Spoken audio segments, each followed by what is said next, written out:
Shahrukh Khan sir के साथ आपका बड़ा अच्छा रोल रहा डंकी में, उसके बारे में बताइए, कैसे वो मूवी आपको मिली? शाहरुख सर के बारे में एक बात बताना चाहूंगा जी जी। उनसे ज्यादा मेहनती, उनसे ज्यादा स्वीट आदमी मैंने अभी तक इस हिंदी सिनेमा में नहीं देखा है। The fact I am telling you, मैंने बहुत लोगों से सुनी थी ये बात, क्यों बाहर तक छोड़ने आते हैं? बाहर तक छोड़ने आते हैं। ही एक्चुअली केम आउट, मैंने सुनी हुई थी ये बात और मेरे को गाड़ी में बिठा करके तो आर्यन ने मेरे को खुद बताई ये बात कि शाहरुख सर ने एकदम से पहचाना, अरे ये तो विजयन था, ये तो डंकी में था मेरे साथ। सो उनको 2.5 साल बाद भी वो बंदा याद था। कुछ चीज जो आपको नोटिस करी हो आपने, कि क्या चीज आपने उनकी लाइफ या उनकी जर्नी से कुछ सीखा हो? I think I should tell this on this platform. मैं एक और वेब सीरीज कर रहा हूँ जो शाहरुख सर प्रोड्यूस कर रहे हैं। ओके, वाह। हाँ, तो रेड चिलीज की वेब सीरीज है, आर्यन खान डायरेक्ट कर रहे हैं, उनके बेटे। सो किरोड़ीमल कॉलेज की एक नाट्य संस्था है द प्लेयर्स। प्लेयर्स एक बहुत नामी गिरामी इंस्टीट्यूशन है अपने आप में। टू नेम फ्यू, बच्चन साहब प्लेयर्स के हैं, सतीश कौशिक जी प्लेयर्स से हैं, और डायरेक्टर्स के नाम गिनवाऊंगा तो आप हैरान हो जाएंगे। कबीर खान, विजय कृष्णा आचार्य विक्टर जिन्होंने धूम 3 बनाई है, ये सब लोग प्लेयर्स से हैं। अमरीश वर्मा जब वो आपके साथ वो पिच कर रहे थे, बात भी कर रहे थे, उसके बारे में बताइए सर थोड़ा। अमरीश, सॉरी यार, सपने वर्सेस एवरीवन के बाद मेरे पास कम से कम 20 वेब सीरीज के ऑफर आए हैं। टर्निंग पॉइंट हो सकता है सपने वर्सेस एवरीवन? सपने वर्सेस एवरीवन के डायलॉग्स मेरे बड़े हिट हुए। कोई भी एक डायलॉग है जैसा? मैं हूँ फुल टाइम गुंडा, बिजनेस पार्ट टाइम। मैं क्या बोलूँ, सलमान सर बच्चे हैं यार, वो छोटे बच्चे हैं, वो भी बहुत मेहनती है। हमारी बॉन्डिंग सलमान सर के साथ इसलिए बन गई क्योंकि सर राइटर दिमाग है कहीं ना कहीं। 6:35 पे अक्षय सर सेट पे थे, दैट्स द ग्रेटनेस। तो सनी सर के साथ काम कर रहा हूँ मैं। सनी सर इमोशनल पर्सन है वो, बहुत इमोशनल है। क्या माइंड में है कि आपको क्या लगा कि मैं एक्टर बन सकता हूँ?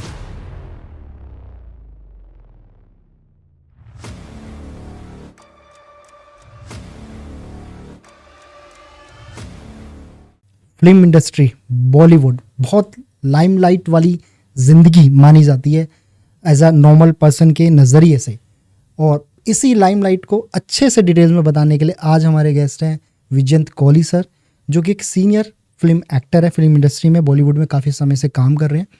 आपने इनको ना सपने वर्सेस एवरीवन में देखा होगा मामा का रोल करते हुए, बहुत ही ज़्यादा वायरेबल रोल रहा है वो उनका लाइफ में, और काफ़ी सारी और भी मूवीज़ में लाइक डंकी, मामला लीगल है, लाहौर 1947 जो आने वाली है उनकी, एंड सिकंदर सलमान खान सर के साथ, फतेह, बहुत सारी ऐसी मूवीज़ है। बहुत सारी मूवीज़ में काम और सीरीज़ में बहुत सारी काम किया है इन्होंने। एक चीज़ बस आपको बताना चाहूँगा, तो दिल से उस चीज़ को ना समझने की कोशिश करना। जब हम बात करते हैं फिल्म इंडस्ट्री की तो कंट्रोवर्शियल चीज़ें सबसे पहले आती है, लेकिन फिल्म इंडस्ट्री का एक अलग चेहरा भी है, जो कि विजयंत कोहली सर ने अपने इस पॉडकास्ट के दौरान हमें बताया है। कैसे उनकी इतनी अच्छी बॉन्डिंग बनी शाहरुख खान सर के साथ, सलमान खान सर के साथ, सन्नी देओल सर के साथ। वो लाइफ जर्नी इन्होंने हमें इस पॉडकास्ट में बताई है। जब वो उनके घर गए, मन्नत, उनके बारे में किस तरीके से जैसा हम समझते हैं, मानते हैं, दिखते हैं शाहरुख खान सर को, वो एक्चुअल में कैसे है, इस पॉडकास्ट में आपको देखने को मिलेगा। तो इस पूरे पॉडकास्ट को कम्प्लीटली देखो और समझो फिल्म इंडस्ट्री के बारे में, बॉलीवुड इंडस्ट्री के बारे में।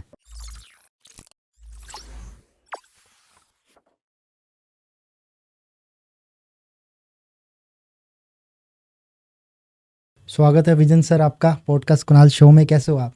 मैं बिल्कुल ठीक, आप कैसे कुणाल? मैं एकदम बढ़िया सर, काफ़ी मज़ा आ रहा है आपके साथ। पिछले काफ़ी टाइम से हम आपसे बात कर रहे हैं। एंड आपको मैं एक चीज़ बता दूं, ये पॉडकास्ट जब आप देखोगे पूरा कंप्लीटली, आपको बहुत कुछ सीखने मिलेगा आपको फिल्म इंडस्ट्री के बारे में। तो सर मैं थोड़ी सी एक चीज़ आपके बारे में जानना चाहूँगा। इस बेसिकली जब आपने एक्टिंग स्टार्ट करी, क्या माइंड में आया कि आपको क्या लगा कि मैं एक्टर बन सकता हूँ? यार acting was just incidental to me, it just happened. मैंने सोचा ही नहीं था कि मैं कभी एक्टर बनूंगा। वे बैक इन 1995 12th के बोर्ड्स के बाद मुझे कहीं एडमिशन नहीं मिल रहा था किसी कॉलेज में। ऑल्दो मेरे अच्छे मार्क्स थे, मेरे 83% आए थे 1995 में, जो कि काफ़ी अच्छे थे। बट मेरे को किसी ने बोला था यार किरोड़ीमल कॉलेज, किसने क्या, मेरे बड़े भाई ने बोला था कि किरोड़ीमल कॉलेज है एक दिल्ली में, उसमें एडमिशन लेना है। तो उसमें एडमिशन लेने के लिए मैंने फॉर्म वॉर्म भरा, तो पता चला बीकॉम ऑनर्स लेनी थी कि उसकी लिस्ट जो थी वो 84.5% पे गई थी, मात्र 1.5% से मैं रहता था। तो किसी ने मुझे बताया कि एक्स्ट्रा करिकुलर एक्टिविटीज़ को लेके ना यहाँ पे एडमिशन्स होते हैं, तो अगर आप अच्छे एक्टर हैं और अच्छा काम किया हुआ है, थिएटर किया हुआ है, तो आपका एडमिशन हो सकता है। तो मैंने स्कूल में 2-4-5 नाटक करे हुए थे, NSD की समर थिएटर वर्कशॉप्स करी हुई थी। सो मैं पहुंच गया किरोड़ीमल कॉलेज और मैंने वहाँ एक्स्ट्रा करिकुलर का फॉर्म भर दिया। वो फॉर्म भर दिया तो पता चला वहाँ पे कुछ तो 80 या 85 लोगों ने को उन्होंने शॉर्ट लिस्ट किया उस फॉर्म के बेस पे, और 4 एडमिशन होने थे। तो वो 80-85 में से मैं भी एक था। और वो करते करते करते 3 दिन तक हमारे ऑडिशन चलते रहे वहाँ पर, और वर्कशॉप चलती रही और सब होता रहा। 3 दिन बाद मेरा किरोड़ीमल कॉलेज में उन 4 लोगों में एक मैं भी था जो मेरा एडमिशन हो गया। तो वहाँ से एक्टिंग मेरे शरीर में घुस गई थी, मेरी रूह में घुस गई थी, शरीर में क्या घुस गई थी। तो बस वो एक्टिंग का इतना ज़्यादा मेरे को मज़ा आने लग गया करने, मतलब उनके साथ जब मैं नाटक करने लगा तो मुझे पता चला कि यार थिएटर तो बहुत बढ़िया चीज़ है। सो किरोड़ीमल कॉलेज की एक नाट्य संस्था है द प्लेयर्स। प्लेयर्स एक बहुत नामी गिरामी इंस्टीट्यूशन है अपने आप में, जो ऑल ओवर इंडिया जानी जाती है। It's one of the best college drama societies in India. Players से बहुत सारे एक्टर बॉम्बे निकले हुए हैं, बहुत सारे डायरेक्टर्स बॉम्बे हैं जो आज बॉलीवुड पे छाए हुए हैं सारे लोग। तो मुझे लगता था यार मैं भी कभी बॉलीवुड में शायद जा पाऊँगा इसके ज़रिए, और उसी के ज़रिए मैं घुसा। टू नेम फ्यू, बच्चन साहब प्लेयर्स के हैं। ओके। हाँ, सतीश कौशिक जी प्लेयर्स से हैं। अभी हाल ही की अगर मैं जो कलाकार कुछ गिनवाऊँ तो मोहम्मद जिशान अयूब, अभिषेक बनर्जी, दिवेंदु, सिद्धार्थ सूर्य नारायण, ये सब प्लेयर्स हैं, सरगुन मेहता। और डायरेक्टर्स के नाम गिनवाऊंगा तो आप हैरान हो जाएंगे। कबीर खान, वाह। विजय कृष्णा आचार्य विक्टर जिन्होंने धूम 3 बनाई है, अली अब्बास जफ़र जिन्होंने सुल्तान बनाई है और टाइगर जिंदा है बनाई है, हबीब फैज़ल 2 दूनी 4 और दावत इश्क और बहुत सारी फिल्में बनाई है। ये सब लोग प्लेयर से हैं, एक से एक सब प्लेयर से निकले। सब प्लेयर से हैं, और ये सब लोग बॉम्बे में सेटल्ड हैं। तो एक बस वहीं से एक्टिंग का सिलसिला शुरू हुआ था। और जैसे जैसे मेरी ग्रेजुएशन ख़त्म हुई वहाँ पे, तो हम लोग हंसी मजाक में कहते थे कि यार हम कॉलेज में बीकॉम ऑनर्स तो नहीं किया, प्लेयर्स ऑनर्स किए, क्योंकि वही नाटक ही किए थे 3 साल कॉलेज में। उसके बाद खैर मेरी पोस्ट ग्रेजुएशन भी वहीं से हुई, दिल्ली यूनिवर्सिटी से ही। और उसके बाद एक्टिंग की शुरुआत जो टीवी पे हुई, प्लेयर्स से बाहर निकलते के साथ ही एक कॉमेडी शो था जो दिल्ली में बन रहा था, एनडीटीवी, न्यू दिल्ली टेलीविजन जिसको बोलते हैं। NDTV was producing this show called छुपा रुस्तम, जिसमें हम लोग कैमरा छुपा के कुछ हंसी मजाक किया करते थे, काइंड ऑफ प्रैंक। जो ओरिजिनल प्रैंकस्टर्स शो था इंडिया का, वो पहला शो छुपा रुस्तम ही था। तो छुपा रुस्तम से मैंने शुरुआत करी, कुछ तो 150 प्रैंक्स करे उनके साथ, और 2004 तक वो चलता रहा। 2004 के बाद थोड़ा मामला ढीला पड़ गया था। एक ट्रैवल शो आया, वो ट्रैवल शो एंकर करता था मैं। उसके बाद कुछ दोस्तों के लिए शॉर्ट फिल्म्स करने लग गया। फिर दोबारा 2013-14 में जाके 2-3 छोटी फिल्म्स करने को मिली। छोटी एज इन फिल्म्स तो बढ़िया ही होती है, कोई मतलब छोटी या बड़ी वाली बात नहीं है, बट हाँ वो ज़्यादा चल नहीं पाई। फिर उसके बाद एक्टिंग की जो मेरी जर्नी है, जो मेन शुरू हुई 2015 में जाकर। अगर आप लोग जानते हैं, एक बहुत पॉपुलर एक्टर है अभिषेक बनर्जी आज की डेट में। अभी हाल ही में स्त्री और पाताल लोक और इन सब में उसने बहुत अच्छा काम किया है। अभिषेक बनर्जी मेरे जूनियर थे किरोड़ीमल कॉलेज से। ही opened a casting agency in Mumbai called casting बे, और अपनी वो कास्टिंग के लिए वो काफ़ी फेमस भी रहे, बहुत फेमस रहे अपनी कास्टिंग के लिए। तो उन्होंने मेरे एक दिन अचानक 2015 में मेरे पास फ़ोन आया उनका कि विजेंद्र भाई कहाँ हो? मैंने कहा दिल्ली में हूँ। कहते यार ऐसे ऐसे एक फ़िल्म है, उसके लिए आपको टेस्ट करना है। मैंने कहा कौन सी फिल्म है? तो उन्होंने बताया कि यार एक बहुत बड़ी फिल्म है, धर्मा प्रोडक्शंस की है। तब तक 3-4 फिल्म्स हो चुकी थी, बट कोई ऐसा रिस्पांस कहीं नहीं मिला था। और करण जौहर सर प्रोड्यूस कर रहे हैं और शाद अली सर डायरेक्ट कर रहे हैं। शाद अली का नाम था बहुत उस समय। शाद अली अभी भी मतलब बहुत नामी गिरामी डायरेक्टर हैं। और सो उनकी बंटी बबली उस समय काफ़ी हिट गई थी, साथिया उससे पहले उनकी काफ़ी हिट गई थी। तो शाद सर डायरेक्ट कर रहे हैं और मनी रत्नम सर की स्क्रिप्ट है। तो मैंने पूछा कौन सी फिल्म? तो उन्होंने ओके कनी मनी करके उन्होंने एक पिक्चर बनाई थी साउथ में, मनी सर ने, उसी का हिंदी वर्जन है एंड इट्स कॉल्ड ओके जानू। और गुलजार साहब लिख रहे हैं और रहमान साहब का म्यूज़िक है। तो आपको टेस्ट करना है, रोल है उसमें। मेन लीड में आदित्य रॉय कपूर और श्रद्धा कपूर थे। आदित्य के बड़े भाई का रोल था वो। तो खैर मैंने टेस्ट किया, उसके लिए मैंने ऑडिशन बना के दिल्ली से भेजा। तो ये जो आजकल सेल्फ टेस्ट का ज़माना है कि दिल्ली से बना के या अपने घर से बना के आप ऑडिशन भेजते हो, ये 2015 में ही हो गया था मेरे साथ। तो मैंने एक टेस्ट बनाकर भेजा जिसके बेस पे मेरे को उन्होंने लॉक कर लिया था।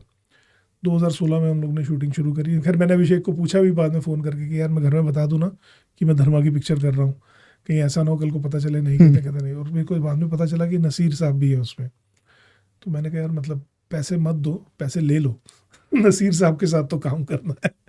सो फाइनली खैर नसीर साहब के साथ 2-3 सीन थे और आदित्य के साथ थे और अच्छा रोल था। लोगों ने पसंद किया उस रोल को, बहुत सराहा उस रोल को, कॉमेडी जोन में था। सो मैंने किया, तो वहाँ से एक जर्नी जो है तरीके से 2015 में शुरुआत हुई और उसके बाद अगले ही साल दोबारा से अभिषेक बनर्जी की टीम से फ़ोन आया, अनमोल आहूजा उनके पार्टनर हैं, उनका फ़ोन आया था, एक फ़िल्म कर रहे थे तब वो ब्रिज मोहन अमर रहे, ओके नेटफ्लिक्स पे है, बहुत खूबसूरत फिल्म है। तो ये समहाउ थी नेटफ्लिक्स एक्सक्लूसिव शुरू से, वो करी, उसमें एक नेगेटिव कैरेक्टर था, उसको भी बहुत सराहा लोगों ने, उन्होंने बहुत तारीफ़ करी। दिल्ली के पंजाबी का कैरेक्टर था, तो वो तो बिल्कुल ही मेरे अंदर, बिल्कुल अंदर बसा हुआ बसा दिल्ली के हुआ लोग। मेरे खून के अंदर है वो तो वो हुआ। उसके बाद और फिल्म्स आती गई, तो करता गया, अभी चल रहा है बस, दुकान तो चल सर रही जब है। आप उस समय का जो एक लाइक थिएटर था और जो आज के समय का थिएटर है, कुछ बदलाव देखे आपने कि क्या कुछ बेटर हुआ है या अभी भी कुछ मिस आउट है उस यार टाइम का? थिएटर जो है, अगर talking about theatre as in the plays, जो ड्रामा की बात कर बिल्कुल। रहे हैं हम लोग, तो थिएटर जो है हमारे ज़माने में भी कभी पैसा नहीं होता उसमें, हम लोग को पैसा नहीं मिलता था, इनफैक्ट हमेशा टाइट रहते थे हम लोग। आज के ज़माने में भी ऑलमोस्ट वही हाल है, पैसा नहीं मिलता। पैसा नहीं मिलता है। और रीज़न? नहीं है वो वाला कल्चर, लोगों को नहीं समझ में आ रहा, शोज़ नहीं चल पाते हैं, मतलब परफॉर्मेंसेस के ऊपर भी डिपेंड करता है, कंटेंट के ऊपर भी डिपेंड करता है। अच्छे नाटक है जो चलते भी हैं, बट समहाउ वो वाला पैसा नहीं है जो आपको फिल्म में या OTT में मिलता है एक्टर्स को।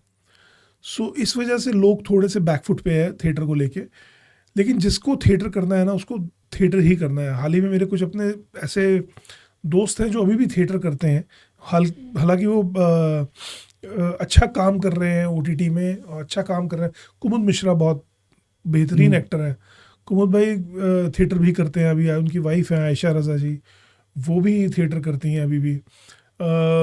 मानव कौल बहुत सुंदर एक्टर है, मानव कौल थिएटर कर रहे हैं, बट वो वाली डेडिकेशन जो है ना, वो निकाल पाना जो मानव सर की है या फॉर दैट मैटर कुमुद भाई की है, वो बड़ा मुश्किल है अभी इस समय, क्योंकि OTT और सिनेमा ने ना एक घर चलाने का साधन जो है ना, वो कमर्शलाइजेशन है वो आसान कर दिया है।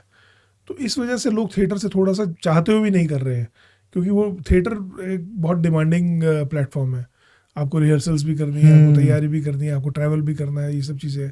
तो आपको at the end of the day लगता है कि यार जो काम मैं 3 दिन में वहाँ कमा सकता हूँ, जो रोजी रोटी, वो मेरे को पूरा महीना थिएटर में नहीं मिल पाएगा। बिल्कुल। तो वो इस वजह से थोड़ा सा लोग बैकफुट पे अभी भी है, बट हाँ थिएटर डेफिनेटली इम्प्रूव हो रहा है।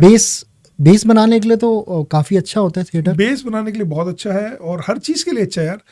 थिएटर आपको एक अच्छा इंसान बना देता है, अगर आप थिएटर कर रहे हैं, हम ग्राउंड लेवल पे जुड़े होते हैं। एग्जैक्टली आप अच्छे एक्टर तो बनते ही बनते हैं, आप एक अच्छे इंसान बन जाते हैं। थिएटर की जो वर्कशॉप्स होती है वो प्राइमरली आपको एक्टिंग नहीं सिखाती है, वो आपको और भी बहुत चीज़ें सिखाती है। आपके अंदर क्या कमियां हैं वो निकाल के सामने ला के रख देती है, परोस देती है आपके आगे, फिर आपकी मर्जी आप उसको सुधार पाएँ कि ना सुधार पाएँ। सो थिएटर तो हमेशा चाहते हुए भी मैं मतलब आज थिएटर नहीं कर पा रहा हूँ।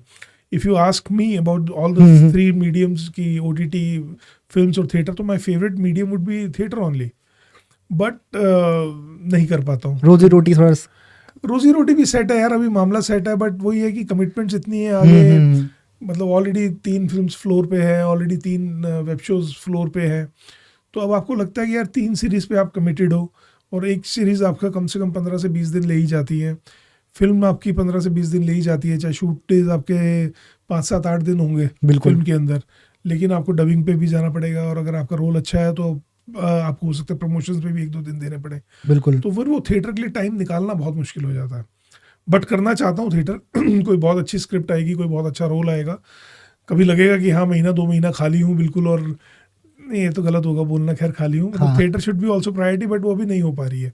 होगी, भगवान ने चाहा तो बहुत जल्दी होगी, वो भी होगी। शाहरुख खान सर के साथ आपका बड़ा अच्छा रोल रहा डंकी में, उसके बारे में बताइए, कैसे वो मूवी आपको मिली? यार रोल अच्छा था पर बहुत छोटा था। हाँ। तो बहुत मतलब अजीब सा वाक्य है ये। 3 साल हो गए इस बात को, 2022 की बात है। 2022 में मैं एक एड फिल्म शूट कर रहा था नोएडा में, तो मेरे को फ़ोन आया था, मुकेश छाबड़ा बहुत नामी गिरामी कास्टिंग डायरेक्टर है, उनकी टीम से फ़ोन आया था कि सर हम एक फ़िल्म कर रहे हैं, फिल्म राजू हिरानी से डायरेक्ट कर रहे हैं, फिल्म का नाम है रिटर्न टिकट। डंकी का नाम तब रिटर्न टिकट था, ओके। डंकी बाद में आया। तो शाहरुख सर लीड में है और ऐसे ऐसे एक रोल है, उनके गांव में उनका पड़ोसी है और बहुत क्यूट बंदा है और ऐसा है वैसा है, और शाहरुख सर के साथ है और 2 सीन हैं, तो आपका ऑडिशन मांगा है। तो बस शाहरुख सर का नाम सुनते ही हमें लगा कि यार ये तो करना ही करना है। तो खैर एनीवेज मैंने भी ऑडिशन बनाकर भेजा और वो सब हुआ। तो बाद में जब वो खुल के सामने आया तो चीज़ पता चला कि रोल तो वाकई बहुत छोटा है। तब उस दौरान मेरे कुछ और प्रोजेक्ट चल रहे थे जो कि काफ़ी बड़े थे। कैंडी कर रहा था मैं उस समय में, कुत्ते कर रहा था, विशाल भारद्वाज सर की फिल्म है कुत्ते, उन्होंने प्रोड्यूस करी, लव रंजन साहब ने, विशाल सर के बेटे ने डायरेक्ट करी है, आसमान ने डायरेक्ट करी है। सो मुझे लगा कि नहीं यार ये रोल तो बहुत छोटा है। बाद में जब एक रियलाइजेशन आती है एज एन एक्टर कि यार आपको करना चाहिए नहीं करना चाहिए, तो थोड़ा सा मैंने प्यार से उनकी टीम को मना भी किया है। मैंने कहा नहीं यार ये मेरा मतलब का नहीं है, मैं नहीं कर पाऊंगा, आप किसी और एक्टर के साथ इसको परस्यू करिए। But hats off to Mukesh Chhabra's team, they were very persistent कि नहीं यार सर आपको ही करना है ये रोल। और राजू सर को बहुत पसंद आए हो आप, शाहरुख सर ने भी देखा है and he is also really liked you. So my father told me one thing which was very nice of him to tell me कि यार तेरे को एक्शन तो राजू सर ही बोलेंगे ना, तेरे को कट तो राजू सर ही बोलेंगे ना, और शाहरुख सर से मिलने के लिए लोग कितने कितने दिन खड़े रहते हैं, तुम्हें 3 दिन काम करना है, 4 दिन उनके साथ। सो एनी हाउ मैं चला गया बॉम्बे और उन्होंने, they were very polite and very kind to me, they managed everything and things worked out pretty well. So day one जब शाहरुख सर से मिला तो मिलते ही वो जो उनका स्टाइल है, जब मैं रीडिंग के लिए गया तो वही सेट पे रीडिंग थी। सो मेरे सामने शाहरुख सर बैठे हुए, मैं एक रूम में एंटर करता हूँ, राजू ईरानी साहब सामने बैठे हैं, सामने शाहरुख सर बैठे हैं, और शाहरुख सर खड़े होते हैं सीट से और हाथ आगे करके कहते हैं हाय आई एम शाहरुख खान। वाह, तो मतलब आप क्या बोलोगे कि सर आप क्यों बता रहे हो आप शाहरुख खान हो, मतलब पूरी दुनिया को वो पता है बहुत प्यार से मिलते हैं, बहुत सभी प्यार से। से मिलते हैं, बहुत ही अच्छे से। And the next thing I hear, मेरे कान में आवाज़ आती है राजू सर की, वो कहते हैं thank you so much Vijayant for doing this. तो मैं हिल गया, मैंने कहा सर अरे यार कैसे बोल रहे हो। तो मुझे लगा कि यार मैं कितना बड़ा बेवकूफ़ था जो मैं इस चीज़ के लिए नखरे कर रहा था। सो आई सेड सर नहीं बिल्कुल मतलब करना ही था ये तो, बस थोड़ा सा वो समझने में मेरे कमी रह गई। सो वहाँ पे 2 दिन तक हमने पहले शूट किया। और शाहरुख सर के बारे में एक बात बताना चाहूँगा जी मैं, जी। उनसे ज़्यादा मेहनती, उनसे ज़्यादा एनर्जाइज्ड, उनसे ज़्यादा स्वीट आदमी मैंने अभी तक इस हिंदी सिनेमा में नहीं देखा है। जिस तरीके से वो अपने को स्टार को ट्रीट करते हैं, जिस तरीके से वो अपने को एक्टर के साथ व्यवहार करते हैं या उसको हेल्प करते हैं, सपोर्ट करते हैं, वो मैं सोच भी नहीं सकता था कि ऐसा कुछ होने वाला है मेरे साथ। उनकी वैनिटी वैन जहाँ खड़ी होती है उसके बाजू में ही आपकी वैनिटी वैन लगवा दी जाती है, क्योंकि सेट से लेके वैनिटी वैन का जो अपने आप में रास्ता था वो भी आधा किलोमीटर पौना किलोमीटर का था, जहाँ शाहरुख सर को भी पैदल चल के जाना है और हमें भी पैदल चल के जाना है। तो शाहरुख सर को जब निकल के आना है वैनिटी से और सेट तक जाना है, तो उनका टीम से कोई आएगा और आपको बोलेगा कि शाहरुख सर अब जा रहे हैं वैनिटी में तो आप भी साथ चलिए, वैनिटी से सेट पे जा रहे हैं तो आप भी साथ चलिए। तो वो जो आधा पौना किलोमीटर है, जो कुल मिला के 11 या 12 मिनट लगते थे हमें पहुँचने में, वो 11-12 मिनट के अंदर वो डायलॉग्स की रिहर्सल शाहरुख सर 4 बार कर चुके होते थे, एज इफ उनकी ये पहली फिल्म है। मतलब इस तरीके से वो इंसान मेहनत करता है। और वो जो अपने डायलॉग्स आज की डेट में कहते हैं ना कि आप लोग नहीं याद करके जाते हैं सेट पे, आपको नहीं पता होते, तो उस इंसान को का, की, के, कू सब अच्छे तरीके से एक एक शब्द याद था, कौन से डायलॉग पे कैसा इमोशन लाना है, कौन सी लाइन पे क्या रखना है। He remembered everything and he was so humble to me and he was so thankful कि, क्योंकि प्राइमरली वो जो एक उनका ड्रंकेड सीन था, वो जिसमें शराब पी के राइट पड़ोसी के घर पे पत्थर मार देते हैं, तो वो प्राइमरली डायलॉग्स उनके ही थे, मेरे को तो सिर्फ क्यूज देने थे उनको, बट वो मेरे क्यूज के लिए भी खुद खड़े होते थे कि अब विजयंत का डायलॉग है तो मेरे को भी तो क्यू देना है। सो वो एक डेडिकेशन जो है ना, वो आज के लोगों को, मतलब आज के कलाकारों को पता नहीं, उनसे सीखनी चाहिए यार। मतलब कि तभी आप इतने बड़े हो, तभी वो शाहरुख खान है, तभी आप शाहरुख खान है। मतलब देयर इज़ नो रीज़न कि वो इस लेवल पे पहुंचे हैं, मतलब उन्होंने करी है मेहनत तभी वो यहाँ क्योंकि इतना हम सर सुनते हैं कि उन्होंने कभी भी अपने को स्टार या कभी भी इवन अपने फैन के साथ भी इंटरेक्ट करते हैं, कभी ये फील नहीं होने देते कि मैं शाहरुख खान हूँ। वो हमेशा खुद आगे बढ़कर उनसे मिलते हैं। 2022 मई में मैंने उनके साथ शूट किया था।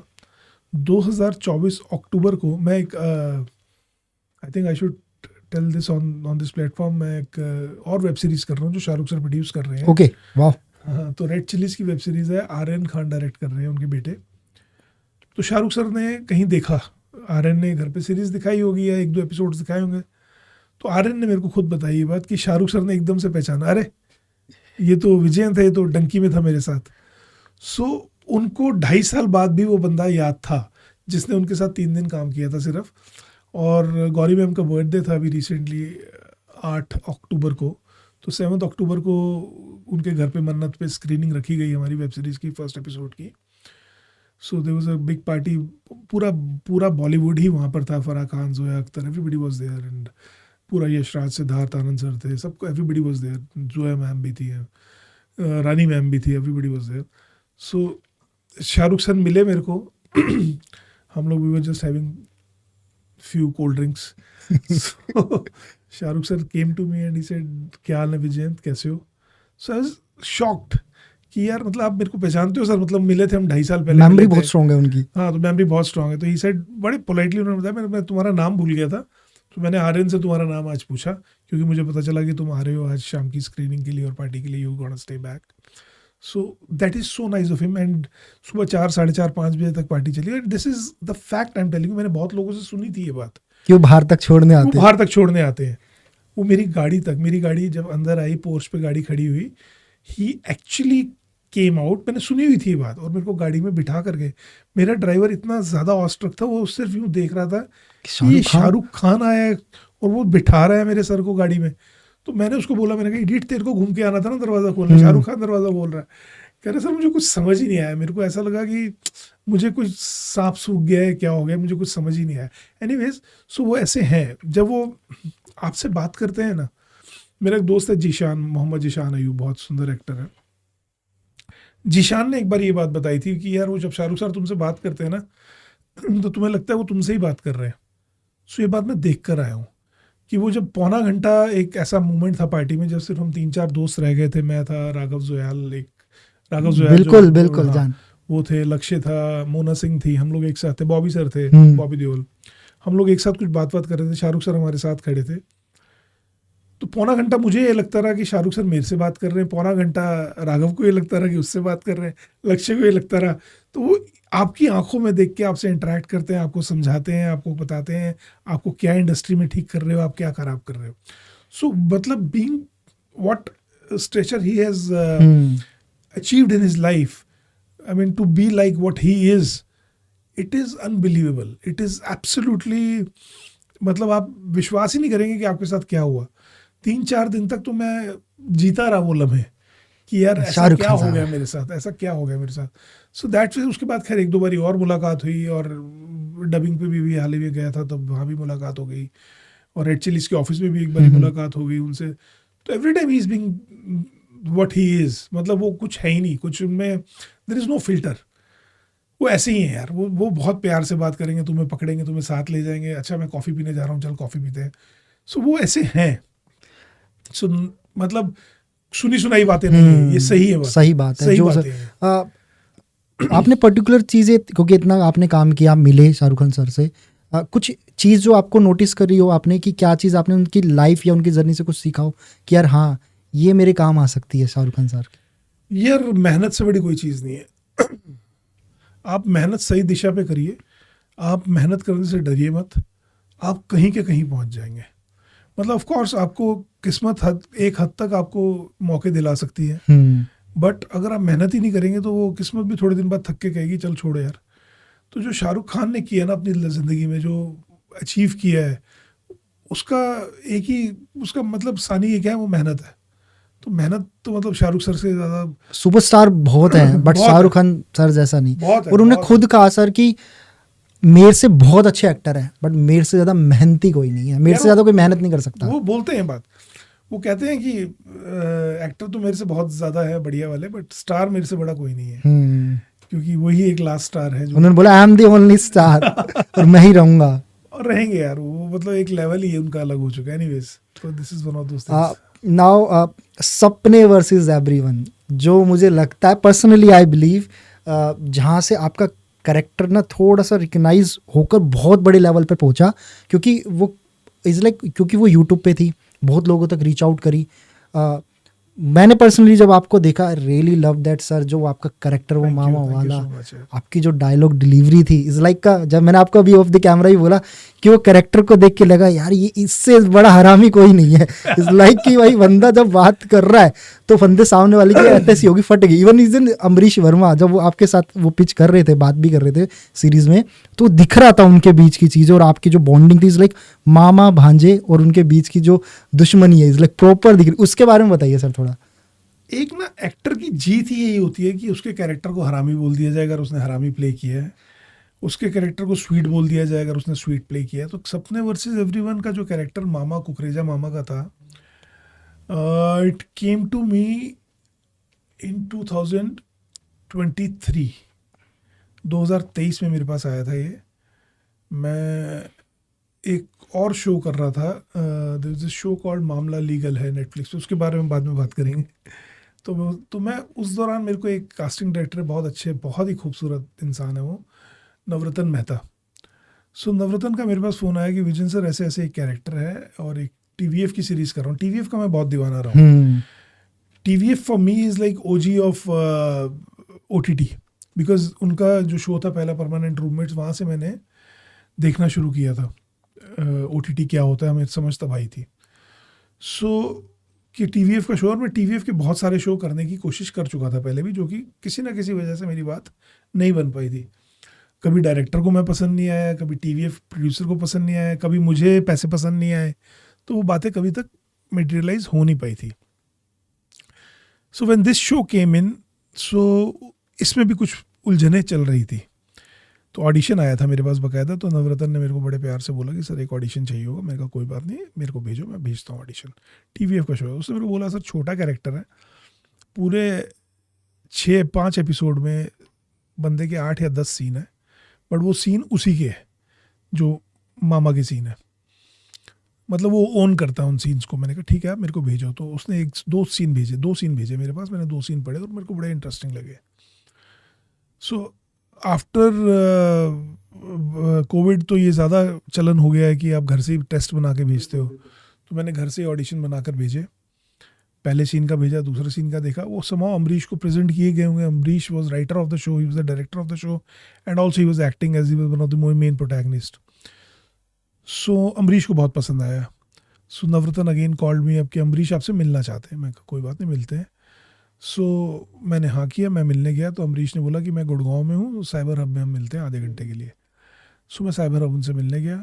आधे घंटे की मीटिंग हमारी, यू वुड बी शॉक्ड, 2.5 से 3 घंटे चली। तब तक मैंने अमरीश वर्मा का, I will be very honest here, Amrish sorry यार, हाँ, तब तक मैंने अमरीश वर्मा का नाम भी नहीं सुना था। मुझे नहीं पता था अमरीश वर्मा कौन है और वो क्या है। लेकिन जब मैं 2-2.5 घंटे अमरीश वर्मा के साथ एक कॉफ़ी शॉप में बैठा वहाँ पे साइबर हब में, और हम लोग बाहर बैठे हुए थे, we were having few coffees together, कम से कम 50 लोगों ने आके अमरीश के साथ, ऑल यूथ सेल्फियाँ खिंचवाई। मेरे साथ तो मुश्किल से 5 लोग आके मेरे साथ फ़ोटो खिंचवा के गए, लेकिन अमरीश के साथ 50 लोग फ़ोटो खिंचवा के गए कम से कम 2 से 2.5 घंटे के अंदर। मतलब ये आलम हो गया था कि आखिरी का आधा घंटा हम अंदर जाके बैठे, क्योंकि लोग बात नहीं कर पा रहे थे। सो वो 2-2.5 घंटे के अंदर अमरीश ने मेरे को पूरी कहानी सुनाई कि क्या होगा, कैसे होगा, मामा क्या करेगा, भांजा क्या करेगा, दूसरा जो पैरेलल ट्रैक है एक परमवीर चीमा का, प्रशांत का, उसमें क्या होगा। And I was very very impress with his narration and with his writing. तो मतलब राइटिंग के नाम पर उन्होंने मेरे को 2 या 4 पेज ही सुनाए थे, लेकिन मैंने ज़िद पकड़ ली एक छोटी सी। मेरे अंदर का एक सेल्फिश एक्टर जाग गया था, क्योंकि मुझे इस कैरेक्टर के अंदर बहुत स्कोप दिख रहा था। मैंने कहा Amrish, although I have not signed, अभी तक मैंने आपकी सीरीज साइन नहीं करी है, बट मुझे आप स्क्रिप्ट इसकी पहले दे दो। सो ही वॉज वेरी काइंड। उसने कहा आप घर पहुँचो और आपकी मेल पर 4 एपिसोड मेरे रेडी हैं, 5 में से 4 एपिसोड आपके घर पे पहुँच जाएंगे। और वही हुआ, शाम को मेरे पास 4 एपिसोड आ गए थे। जब एपिसोड पढ़ने शुरू किए मैंने कहा ये मैं कर रहा हूँ। मैंने नवरतन को फ़ोन किया, तो नवरतन ने एज़ यूजुअल वही बात करी कि सर टीवीएफ है तो बजट वगैरह का देख लेना आप थोड़ा सा। मैंने कहा मैं रोल कर रहा हूँ, मुझे फ्री में भी करना होगा तो मैं कर रहा हूँ ये रोल। तो वो रोल किया मैंने, और रेस्ट इज़ हिस्ट्री यार। लोगों ने इतना प्यार किया उस रोल को, मुझे उम्मीद ही नहीं थी। प्लस अमरीश ने बहुत खुला हाथ दिया मुझे। खुला हाथ इज़ इन, एक एक्टर को स्पेस जो चाहिए होता है वो पूरा दिया। आप जब अपनी वैनिटी वेयर में बैठे होते हो और आपको पता होता है आज की साइड्स ये हैं, आज के डायलॉग्स ये हैं, तो आप उसको तैयार करते हो, आप उसको याद करते हो। फिर उसके बाद कुछ एक्टर्स की फितरत होती है कि वो जाके सेट पे डायरेक्टर के आगे बोल देते हैं कि भाई साहब आप मेरे को बताइए कैसे करना है, तो आप वैसे वो करते हैं। मेरे साथ अलग है, मैं डायरेक्टर से पहले पूछ लेता हूँ जैसी सेट पे पहुँचता हूँ, सर आप कैसे चाह रहे हैं, वो बता देते मैं ऐसे चाह रहा हूँ। उसके बाद मैं अपनी वैनिटी में जाके जब तैयार करता हूँ उस रोल को, उस सीन को, कि जो मुझे पता है 1 घंटे के बाद होने वाला है या 2 घंटे के बाद होने वाला है, तो मैं एक अपने तरीके से तैयार करता हूँ और एक उस डायरेक्टर के हिसाब से तैयार करता हूँ। लकीली मेरे साथ क्या रहा है कि most of the times Ambarish ने वही सीन जो मैंने सोचा था उस हिसाब से रखा है। वो फ्रीडम एक एक्टर को चाहिए होती है। तो अम्बरीश को मज़ा आ रहा था, he was having fun, he said यार मुझे ये ही चाहिए। मैं I had my own apprehensions कि मैंने कभी भी एक ऐसे डायरेक्टर के साथ काम नहीं किया जो खुद एक्ट कर रहा हो। तो मैंने अम्बरीश को बोली थी ये बात कि यार आप खुद एक्ट करोगे तो मेरे को कैसे देखोगे कि मेरी परफॉर्मेंस ठीक है कि नहीं, बार बार आप मॉनिटर के पीछे तो भागोगे नहीं। कह रहा सर जोन से सीन्स आपके और मेरे हैं वो तो मेरी आंखों में मॉनिटर लगाओ, मैं देखता रहूँगा, और जोन से सीन आपके मेरे नहीं है, आप जिसमें अकेले परफॉर्म कर रहे हो मैं मॉनिटर के पीछे बैठा हूँ, तो आप उस चीज़ की चिंता मत करो। और वही हुआ। बहुत लोगों ने पसंद किया जितना भी मेरा काम था, बहुत चीज़ें हमने इम्प्रोवाइज़ करी, बहुत डायलॉग्स इम्प्रोवाइज़ करे, कुछ जगह गाली गलौज भी करी जो बीप हो गई अपेरेंटली सारी, वो बीप होनी थी, यूट्यूब पे थी, हाँ लेकिन अभी हो गई है वो। सो ठीक है यार, मतलब हो गया, सपने वर्सेस एवरीवन हो गया, बस बहुत मज़ा आया और बहुत प्यार दिया इस शो ने मेरा। अब एक चीज़ मैं कहना चाहूँगा सर के सामने ही कि हम जब सर को अप्रोच कर रहे थे तो मुझे उम्मीद नहीं थी कि सर मेरे शो पे आएंगे, बिकॉज ऑफ ये होता है ना, एक पर्सन जब आप कोई किसी को टीवी पे देखता है या सोशल मीडिया पे देखता है, एक इमेज क्रिएट हो जाती है कि ये इस टाइप के पर्सन हो गए सब। But now I am talking, और इससे पहले इतनी देर से बात करूं, मतलब आप इतने हम्बल हो, मतलब उस कैरेक्टर के बिल्कुल अपोजिट, मतलब वो तो कैरेक्टर था आपका। एक्चुअली वो जो कैरेक्टर था ना वो मैं हुई नहीं, बिल्कुल, बट वो मेरे को जीना पड़ा। वो मेरे को वो 3 महीने जब मैं मजा आता है सर ऐसे कैरेक्टर करने में, मजा आता है यार।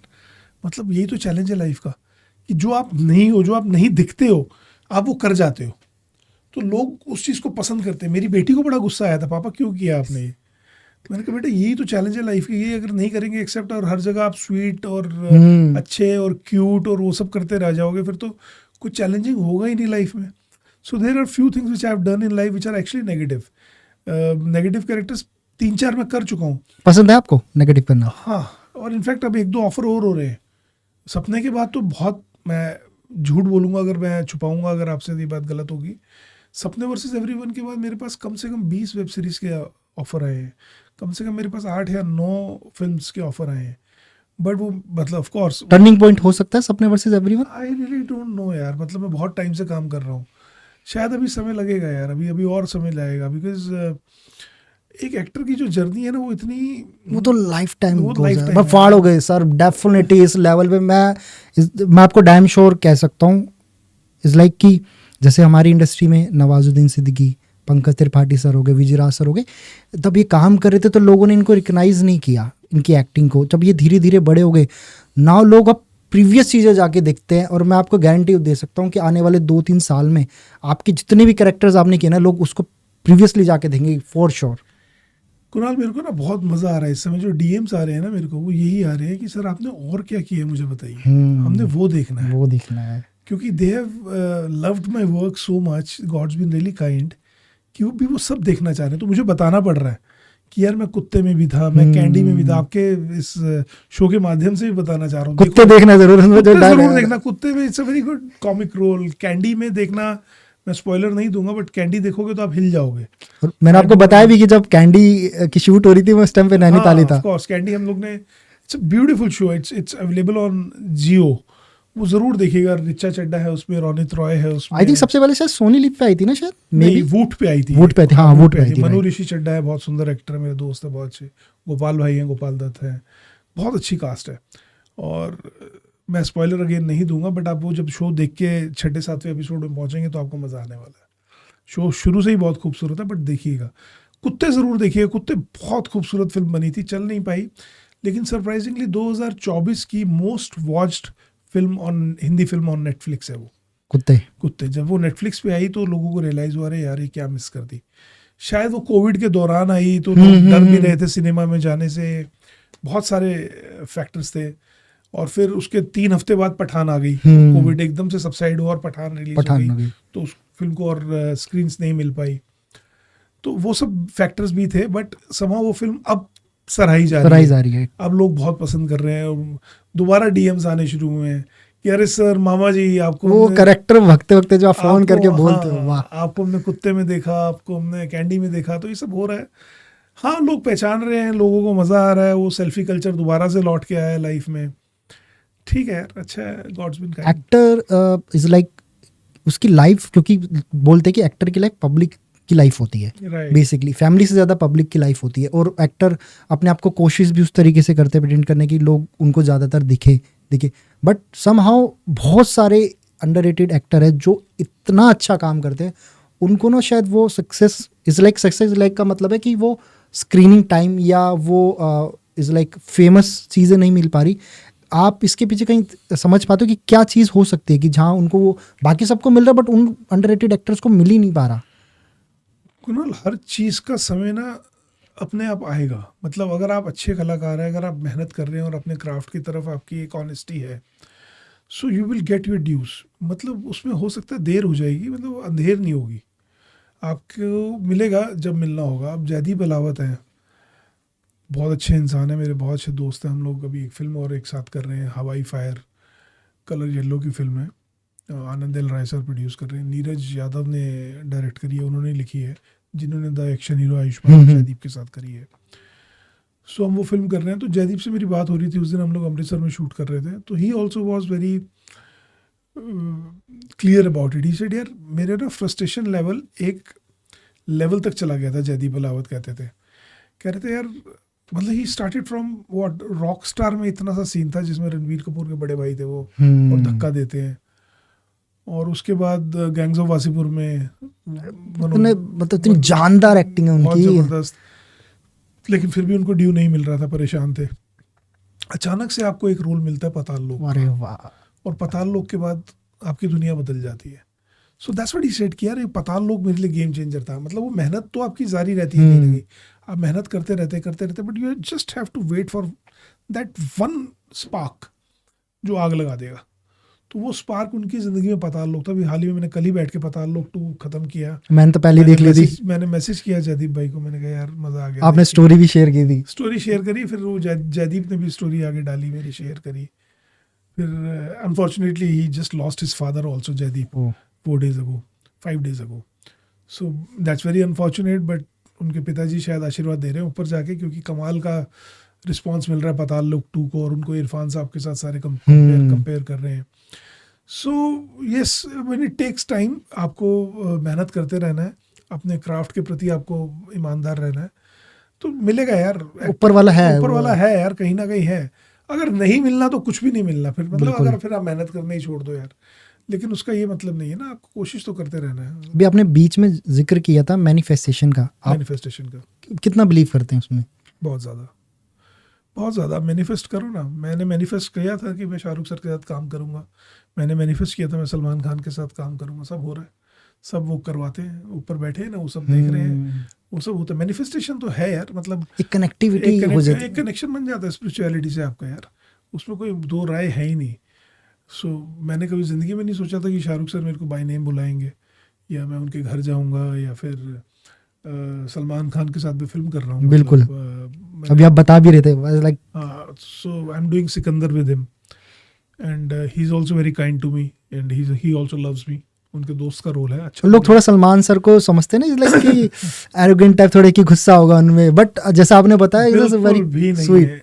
सलमान खान, मैं क्या बोलूँ, सलमान सर बच्चे हैं यार, वो छोटे बच्चे हैं, वो 59 साल के हो गए, और बिलीव में वो 19 साल से ऊपर नहीं है। वो भी बहुत मेहनती है, उनकी रिब्स में पेन थी, 2 पसलियाँ उस इंसान की टूटी हुई थी एक्सरसाइज करके, वो सेट पे आ रहे थे डेली। मतलब हमारे जैसा बंदा खांसी जुकाम में कहता छोड़ यार आज नहीं जाना, तो सलमान खान सेट पे है, और चाहते तो ब्रेक ले सकते हैं, सब कुछ रुकवा सकते हैं। सलमान खान है यार, वो मतलब ऐसे नहीं बनते ये लोग कुछ इतनी मेहनत करके 89 से सलमान खान काम कर रहे हैं, 35 साल 36 साल हो गए काम करते हुए, कितनी फिल्में कर चुके हैं, और उनसे बड़ा स्टारडम तो किसने देखा है सलमान खान से बड़ा। पर्सनल प्रॉब्लम्स लाइफ में जितनी भी चल रही हो, और चल रही है, सबको पता है, कोई बात छुपी नहीं है, बिल्कुल। उसको भी झेल रहे हैं, वो सब कुछ कर रहे हैं, अपने पेरेंट्स का भी ख्याल रख रहे हैं, उनके साथ भी रह रहे हैं, फैमिली मैन है टोटली, सेट पे भी आ रहे हैं, काम भी कर रहे हैं, और अपने को स्टार्स के साथ इतने आपका एज अ को स्टार कैसा एक्सपीरियंस रहा? बहुत अच्छा रहा यार। हमारी थोड़ी बॉन्डिंग इसलिए बन गई, I will be very honest here.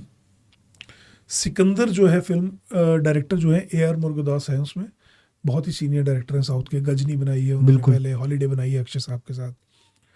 तो हमारी बॉन्डिंग सलमान सर के साथ इसलिए बन गई क्योंकि सलमान सर का राइटर दिमाग है कहीं ना कहीं, सलीम साहब के बेटे हैं तो कुछ ना कुछ है। तो सेट पे जितने भी वो डायलॉग्स लिखे हुए थे, सारी साउथ इंडियन टीम है, तमिल टीम है, तो उनको कभी कभार कुछ डायलॉग के साथ कुछ प्रॉब्लम आती थी सलमान सर को, तो उसको रीराइट करवा देते थे कि यार इसको ऐसे नहीं ऐसे करते हैं, और बहुत ही खूबसूरत आइडिया होता था उनका। तो मेरा भी कहीं ना कहीं कुछ राइटिंग से जुड़ाव रहा है। उनको पहले दूसरे दिन ही ये बात पता चल गई थी कि अगर कोई डायलॉग राइट का है तो मैं विजयंत को साथ में इन्वॉल्व करूंगा तो हो जाएगा। तो हम लोग साथ बैठ तो आप बेसिकली उनकी हेल्प करते हेल्प थे? करता था मैं उनकी, और कुछ डायलॉग्स हमने साथ बैठ के लिखे भी हैं, और वो व्यूज होंगे नहीं होंगे क्योंकि वो भी एक वेरिएशन हमने टेक्स में ले लिया है। Okay. AR सर को भी पसंद आता था, AR मुरुगदास साहब को, तो वो रखा जाता था। तो उस वजह से एक बॉन्डिंग बन गई।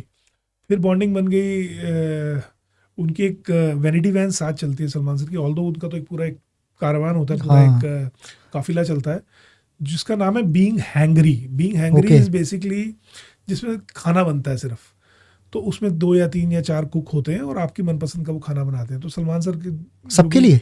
नहीं, जो करीबी उनके Okay. होते हैं, तो सलमान सर, तो बीइंग हैंग्री में जाके आप बोल दीजिए कि यार आज शाम को तो मेरे को ये चीज़ चाहिए, तो वो बन के आपके लिए तैयार मिलती है। तो सलमान सर ने मेरे को उस बीइंग हैंग्री के साथ इंट्रोड्यूस कराया कि विजयंत यार तू क्या खा रहा है? मैंने कहा मैं सेट का खाना खा रहा हूँ। करे नहीं यार, सेट का खाना तो खाओ, अच्छा है, वो भी साजिद सर का सेट है, साजिद नाडियाड वाला प्रोड्यूस कर रहे हैं, बट बीइंग हैंग्री से भी कुछ ऑर्डर करना। तो मुझे बड़ा अच्छा लगा, तो मैंने बीइंग हैंग्री से 1-2 बारी चीज़ें मंगाई, तो बहुत सुंदर। और फिर सलमान सर एक बार खुद आ गए, कहते हैं यार साथ बैठ के खाना। तो वो जो व्यवहार है ना उनका, ये सब चीज़ें ये बहुत मैटर करती है, आपको कंफर्टेबल कर देती है। आप एक लेवल पे पहुंच चुके हैं, आपको पता है कि अगर आप अपने को एक्टर को नहीं कंफर्टेबल करेंगे ना, तो आपका काम और डिले होता जाएगा। को एक्टर नर्वस होता जाएगा, उसको लगेगा यार मैं सलमान, एक तो वैसी सलमान खान, मैं शाहरुख खान के साथ काम कर रहा हूँ। लेकिन जब आप उनके साथ मिलते हैं, जुलते हैं, काम करते हैं, तब आपको लगता है कि नहीं यार ये लोग, मैं मजाक में कहा करता था, ये भी तो हड्डी और मांस के ही बने हुए हैं। तो ये हड्डी और मांस के ही बने हुए हैं, रोई सच्चाई, इमोशनल लोग हैं ये लोग भी बहुत ज़्यादा। मैंने अक्षय सर के साथ काम किया हाल ही में, एक बहुत सुंदर एड फिल्म थी, बहुत छोटी सी, एक पेप्सी का ब्रांड है स्टिंग। स्टिंग के लिए मैंने अक्षय सर के साथ, सिर्फ उस एड में मैं और अक्षय सर और एक आदा शर्मा करके एक एक्ट्रेस है, हम 3 लोग हैं। बहुत सुंदर ऐड है वो, ऑल्दो उसमें मेरा काम बहुत छोटा था, बट अक्षय सर के साथ था मेरा जितना भी था।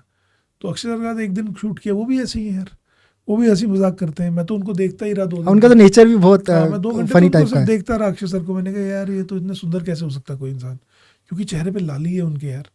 कोई वो अल्कोहल नहीं लेते, कोई वो स्मोकिंग नहीं करते, कोई चाय कॉफ़ी दूर दूर तक कोई लेना नहीं देना नहीं, और सुबह 4 बजे उठ जाना। और 6:25 का मेरे को टाइम दिया गया था, 6:30 बजे का। उनकी शूटिंग उस टाइम अर्ली मॉर्निंग की होती है। मुझे सुबह 6:30 का टाइम दिया गया था कि अक्षय कुमार 6:30 बजे आएंगे, तो आप 6:30 से पहले 6:25 पे मैं पहुंच गया था सेट पे। 6:35 पे अक्षय सर सेट पे थे। That's the greatness, being what Akshay Kumar है वो, लेकिन वो 6:35 पे सेट पे थे। हंसी मजाक करते, जैसे मैं बैठा हूँ पीछे से आके यूँ कर देंगे, अरे बड़ा मोटा हो रहा है तो उसको कम कर, ये कर वो कर। तो इस टाइप का नेचर है उनका। तो ये सब लोग यार उभर चुके हैं, वो जो स्टारडम था ना उनसे उभर चुके हैं ये लोग। अब अभी एक्चुअल में अपनी लाइक नेचुरल टाइप की लाइफ जी रहे हैं, साइड पे भी नेचुरल जी रहे हैं, इनको मजा आ रहा है अभी काम करने का। क्योंकि अच्छा मैं मतलब OTT has been a game changer for all of us. पहले सिर्फ बड़ा पर्दा होता था या टीवी होता था। टीवी मैंने कभी किया नहीं, डेली सूप मैंने कभी किया नहीं। मैंने ऑफ कोर्स छुपा रुस्तम किया, या रियलिटी शो किया एक आध, या ड्रीम डेस्टिनेशन करके एक वो था, ट्रैवल शो था जी, वो सब किया। बट तब तक OTT नहीं एग्जिस्ट करता था। जब से OTT आया है ना, चीज़ें बहुत अलग हो गई है, गेम चेंजर हो गया। बिकॉज ऑडियंस की मर्जी है कि वो पहला एपिसोड देखने के बाद या कोई फिल्म ना पसंद आए 5 मिनट के बाद उसको चेंज कर देते हैं। तो अभी हो सकता है बड़े स्टार्स जितने भी हैं उनको भी ये चीज़ महसूस होती है कहीं ना कहीं कि नहीं यार, कंटेंट का ज़माना है, अभी तो कंटेंट ही चलेगा। अगर कंटेंट नहीं है तो कुछ भी नहीं है। तो वो व्यवहार उनका तब भी उतना ही अच्छा रहा होगा, बट तब एक अलग किस्म का स्टारडम था। बट OTT के बाद से एक अलग किस्म का स्टारडम है उनका। वो स्टारडम बड़ा मज़े वाला है अभी। वो आपसे मिलते भी हैं, जुलते भी हैं, आपके साथ घुलते मिलते हैं, बात करते हैं, आपके साथ रिहर्सल्स भी करते हैं आपके साथ, क्योंकि अभी वो घर घर में आ गए हैं अभी। पहले आप उनके पास जाते थे सिनेमा में उनको देखने, और उनको दिखाया भी उस तरीके से जाता है as a star. OTT is ले- लाइक बंदा आपके जहन तक में घुसता है। आपके फ़ोन में है ना अभी तो सब चीज़ें। आप फ्लाइट में बैठे हैं तो आपने OTT का कोई प्रोग्राम डाउनलोड कर रखा है, आप ट्रेन में हैं तो आप देख रहे हैं, आप बस में कहीं से कहीं जा रहे हैं तो आपके यहाँ हर किसी के पास मोबाइल फ़ोन है, टैब है, सब कुछ चीज़ें हैं। So it's a game changer all together. Anyways, so it just came to my mind.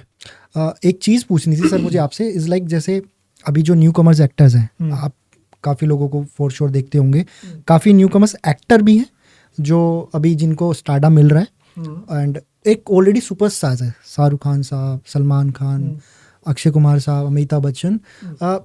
कहा जाता है कि ना जब लोग सुपरस्टार बन जाते हैं तो ये अपने अकॉर्डिंगली चीज़ों को लाइक मैनिपुलेट करते हैं या फिर मोल्ड करते हैं। लाइक 6 बजे की टाइमिंग है तो 11 बजे पहुंचना, 12 बजे पहुंचना। बट ग्राउंड रियलिटी पे कुछ चीज़ें जब मैं देख रहा था तो मैं देखा कि नहीं, सुपरस्टार हमेशा टाइम पे पहुंचते हैं। जो बल्कि अपकमिंग जिनको थोड़ा स्टार्टअप मिलना चालू हो गया वो थोड़े से इस तरीके का रोल, मैनेजर है तो मैनेजर बात करेगा, इसको लेकर थोड़ा सा कुछ ज़माना बिल्कुल अलग है अभी। जितने भी सुपरस्टार्स हैं, मैं बता रहा हूँ, जैसे अक्षय सर हैं या शाहरुख सर या सलमान सर, सब टाइम पे आते हैं, सब बेकार की बातें हैं। जो नए स्टार्स हैं, जिसमें मैं बिल्कुल नई ब्रीड बोलूँगा, जो बहुत अच्छा काम कर रहे हैं, जैसे विकी है, राजकुमार राव है, विक्की कौशल है, आयुष्मान है, या फॉर एग्जाम्पल कार्तिक है, ये भी ऐसे स्टार्स हैं जो टाइम पे आते हैं। समय की कीमत पहचानना बहुत ज़रूरी है दोस्त। होता क्या है, अगर आप लेट हो रहे हैं ना तो 600 लोग और जो सेट पे है ना यूनिट के, वो भी लेट हो रहे हैं। आपका जो एब्सेंटिज्म है ना, वो दूसरों की एफिशिएंसी पे फ़र्क ला रहा है। आपका डिले होना, आपका लेट आना, वो सब चीज़ें दूसरों की एफिशिएंसी पे भी फ़र्क लाता है। सो अभी वो वाला ज़माना गया। अभी मुझे नहीं लगता कि आज की डेट में अगर कोई करता भी होगा, कोई लेट आता भी होगा, तो वो गलत है।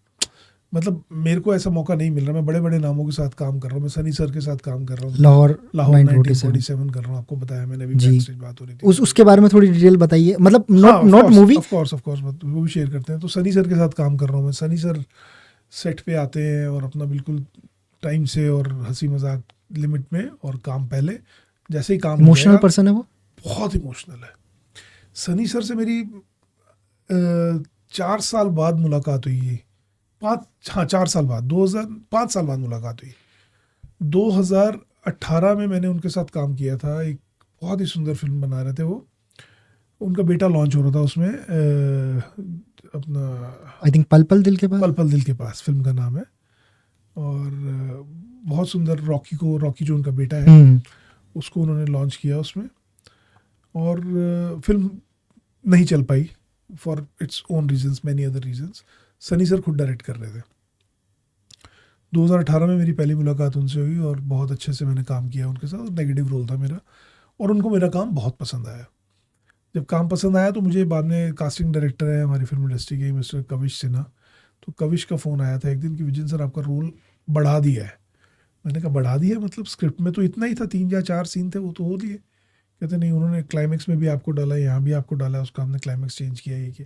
मैंने कहा वाह। मैंने कहा ऐसा क्यों? कहते सनी सर को आपका काम बहुत पसंद आया, तो वो लग रहा था कि अंडर यूटिलाइज किया है आपको।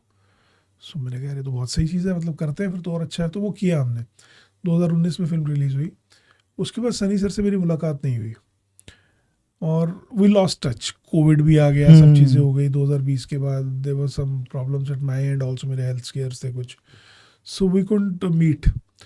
2024 में दोबारा से कास्टिंग बे से अनमोल और अभिषेक की टीम से फ़ोन आता है कि लाहौर 1947 के लिए कास्टिंग हो रही है और आपका नाम हमें डायरेक्शन टीम की तरफ से आया है।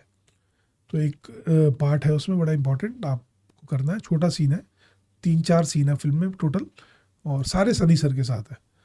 तो आपका नाम वहाँ से आया है, तो आपको करना है वो। मैंने कहा अच्छा भेजो मेरे पास स्क्रिप्ट वगैरह, देखता हूँ मैं कैसे सीन्स अच्छे थे, इंटरेस्टिंग थे।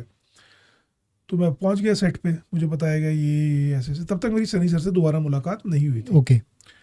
सेट पे जाके मुझे पता चलता है कि सनी सर ने, कोई याद था 5 साल पहले का एक एक्टर, और जब राज संतोषी सर डायरेक्ट कर रहे हैं उसको बात हुई कि यार ये ऐसे ऐसे कौन करेगा इसको, कौन कहे कि, क्योंकि वो बहुत ओल्ड स्कूल है राज संतोषी सर वगैरह ना, पुराने जमाने में right. कास्टिंग डायरेक्टर्स नहीं होते थे, बिल्कुल सुभाष घई, राजकुमार, वो खुद ही करते थे, वो खुद ही कहते थे यार वो एक्टर अच्छा था, वो चंगा सीगा, उसको हाँ। बुला ले यार।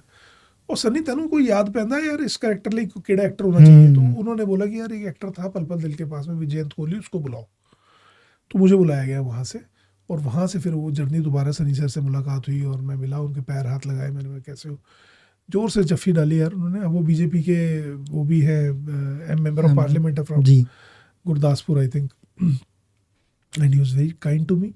जोर से गले मिले, कह रहे क्या हाल है, मैंने कहा बहुत बढ़िया, आप बताओ कैसे हो, कहते बिल्कुल ठीक, कहते ऐसे ऐसे। करण देओल जो उनका बेटा है जो Right. पल पल दिल के पास में लॉन्च हुआ था, वो भी मिला आके, वो भी इस फिल्म में है। मेरा एक मित्र है अली फजल, बहुत सुंदर एक्टर है, तो Ali was also there. Ali के साथ भी मैंने पहले काम किया हुआ एक बारी, तो अली वॉज ऑल्सो देयर, तो किया काम उनके साथ। सनी सर बहुत स्वीट है, लंच कर रहे थे, बुला लिया मेरे को वैनिटी से कि एक साथ बैठ के लंच करेंगे, तो वहीं पे हमने एक साथ बैठ के लंच भी किया।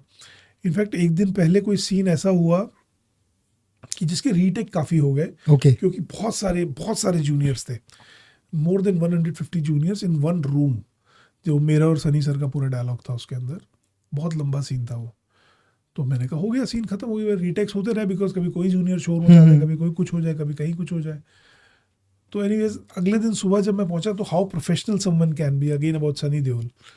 सो he said next day morning, मैं पहुंचा तो ब्रेकफास्ट चल रहा था, तो मैं ब्रेकफास्ट पे बैठा, तो सनी सर साथ वाली टेबल पे थे, कहते कि तू इधर आ जा। मैं चला गया उनके पास, कहते यार कल वाला सीन दोबारा करना है। मैं कहा हाँ जी। तो इतने में राज सर भी आ गए, वो कहते हैं हाँ यार, मेरे को कोहली बुलाते हैं राज सर, Okay. राज संतोषी सर कोहली बुलाते हैं मुझे। ओ कोहली, कल वाला सीन ना दोबारा करना। मैंने कहा सर क्यों करना है दोबारा, इतना बढ़िया सीन हुआ है। वो नहीं, सनी नू मजा नहीं आया।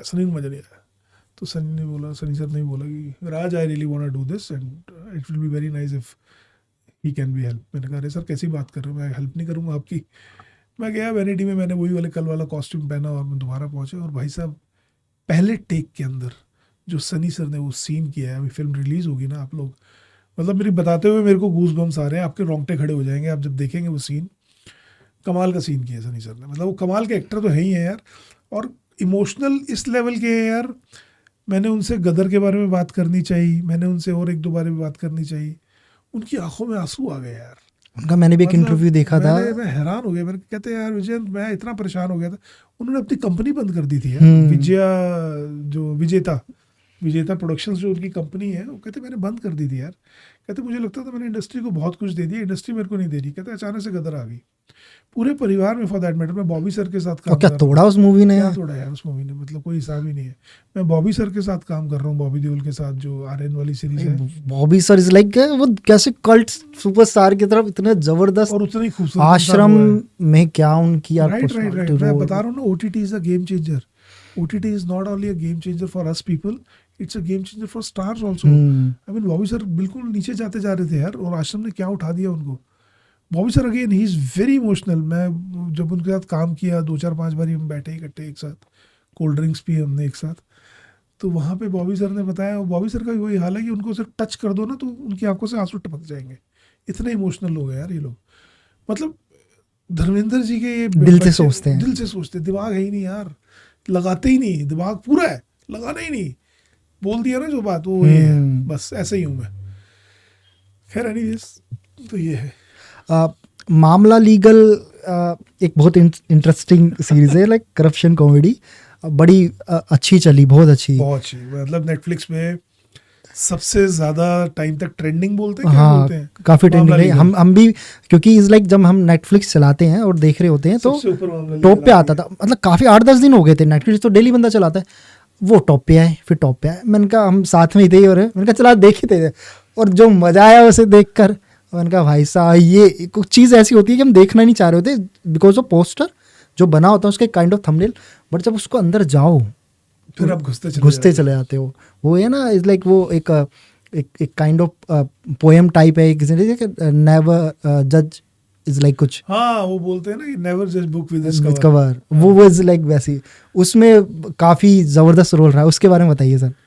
मामला लीगल है यार, मेरे पास आया 2000 2023 में मैं आर्यन का शो शुरू करने वाला था और डेट्स मेरी डिसाइड नहीं हो पा रही थी क्योंकि वो शो पुश होता जा रहा था, आर्यन वाला शो रेड चिलीज का। इन लोगों ने फाइनली मेरे को बोला कि हम जून से शुरू करेंगे। अब मेरे साथ ख़राब सीन क्या हुआ कि मैंने मार्च के बाद किसी को डेट्स ही नहीं दी थी। ओके क्योंकि मैं अप्रैल मई में स्टारडम कर रहा था, तो मैं भी रिलैक्स था कि चलिए ठीक है, अप्रैल मई में तो मेरे पास काम है। और मैं अप्रैल में सबको मना करता जा रहा था, मेरे पास काम है, मैं नहीं, मेरे पास डेट्स नहीं है, डेट्स नहीं है। और अचानक से एक दिन पता चलता है आर्यन का शो पुश हो गया जून एंड में। मैंने कहा ले, ये तो बिल्कुल खाली हो गया भाई 3 महीने तक। अब अप्रैल मई जून 3 महीने खाली हो गए, तो ऑलरेडी मार्च एंड आ चुका था। अचानक से एक दिन फ़ोन आता है, एंटी कास्टिंग करके एक कंपनी है बहुत बढ़िया, मुकेश चावड़ा के असिस्टेंट होते थे वैभव विशांत, बहुत बढ़िया इंसान है वो भी, हाल ही में शादी हुई है उनकी। तो वैभव भाई का फ़ोन आया कि यार विजन भाई ऐसे ऐसे हम उन्होंने अपनी कंपनी खोली है एंटी कास्टिंग, एक सीरीज़ कर रहे हैं, मामला लीगल है और इसमें एक बहुत इंटरेस्टिंग कैरेक्टर है और जज का कैरेक्टर है। अब अंधा क्या चाहे दो आंखें, आपको दिख रहा है 3 महीने खाली और बढ़िया काम आ रहा है, तो आप कहते हैं यार पकड़ लो इसको। तो मैंने बिना नखरे के मैंने पूछा भाई कैसा है क्या नहीं है, तो उसने बोला 2 सीन भेज रहा हूँ पढ़ के देखो। वो मैंने सीन पढ़े, मज़ा आ गया। पहला सीन तो वही था मेरा ऑडिशन वाला जो सीन आया विवेक मुशरान साहब के साथ, जो सीन था जिसमें वो कुछ डिस्कशन टाइप था। नहीं, वो उसके अंदर वो उसकी विवेक मुशरान उनके वकील होते हैं बड़े सीनियर, हाँ। उनका वीडियो रिकॉर्ड कर रहे होते हैं जज बैठे बैठे कि अरे वो क्योंकि वो फेमस होते हैं ना, फेमस वकील होता है। और एकदम से आज मेरे कोर्ट में जेटली साहब, मैं सुनील पाठक, मैं बहुत बड़ा फैन हूँ, आगे से पहली बार देख रहा हूँ ना, तो वैसे टीवी में बहुत बार देखा है। तो वो सीन था। अच्छा नहीं, इससे पहले एक और इंटरेस्टिंग चीज़ हुई थी। मेरे को उन्होंने अप्रोच किया था वैभव ने किसी और पार्ट के लिए। ओके, मेरे को रवि उसी सीरीज के किसी और पार्ट सीरीज के अंजुम मेरा दोस्त है बहुत अच्छा, जिसने जो सरदार जी थे सीरीज में, अंजुम बत्रा, हाँ, जिन्होंने रवि किशन के दोस्त का रोल पे किया, उस रोल के लिए इन्होंने पहले अप्रोच किया। ओके, समा वो नहीं हो पाया, तो अगले दिन ही आया कि यार डायरेक्टर को हमने दिखाया है, तो डायरेक्टर ने बोला है कि ये नहीं, ये वाला पार्ट कराना है इनसे। तो फिर मैंने वो जज वाला सीन रिकॉर्ड करके भेजा और उनको बहुत पसंद आया। 3 दिन के अंदर आई वॉज ऑन बोर्ड, पता चल गया था। 2 अप्रैल को उन्होंने बोला कि ओके है, और शूटिंग भी मेरे ख्याल से अप्रैल और मई में हमने शुरू कर दी थी। और बहुत मज़ा आया यार रवि किशन के साथ, यारों के यार है, दिलदार है, और बाबू एकदम रौनकी आदमी है वो, तो मतलब बिल्कुल मजा लगा बिहारी, बिल्कुल एकदम। वो बिहार नहीं, यूपी के हैं, गोरखपुर नहीं, मतलब बेसिकली उनका बिहार तो हाँ, दिल में ऐसे बसता है उनको, एंगल है उनका कहीं ना कहीं। बट वो बहुत ही खूबसूरत इंसान है यार।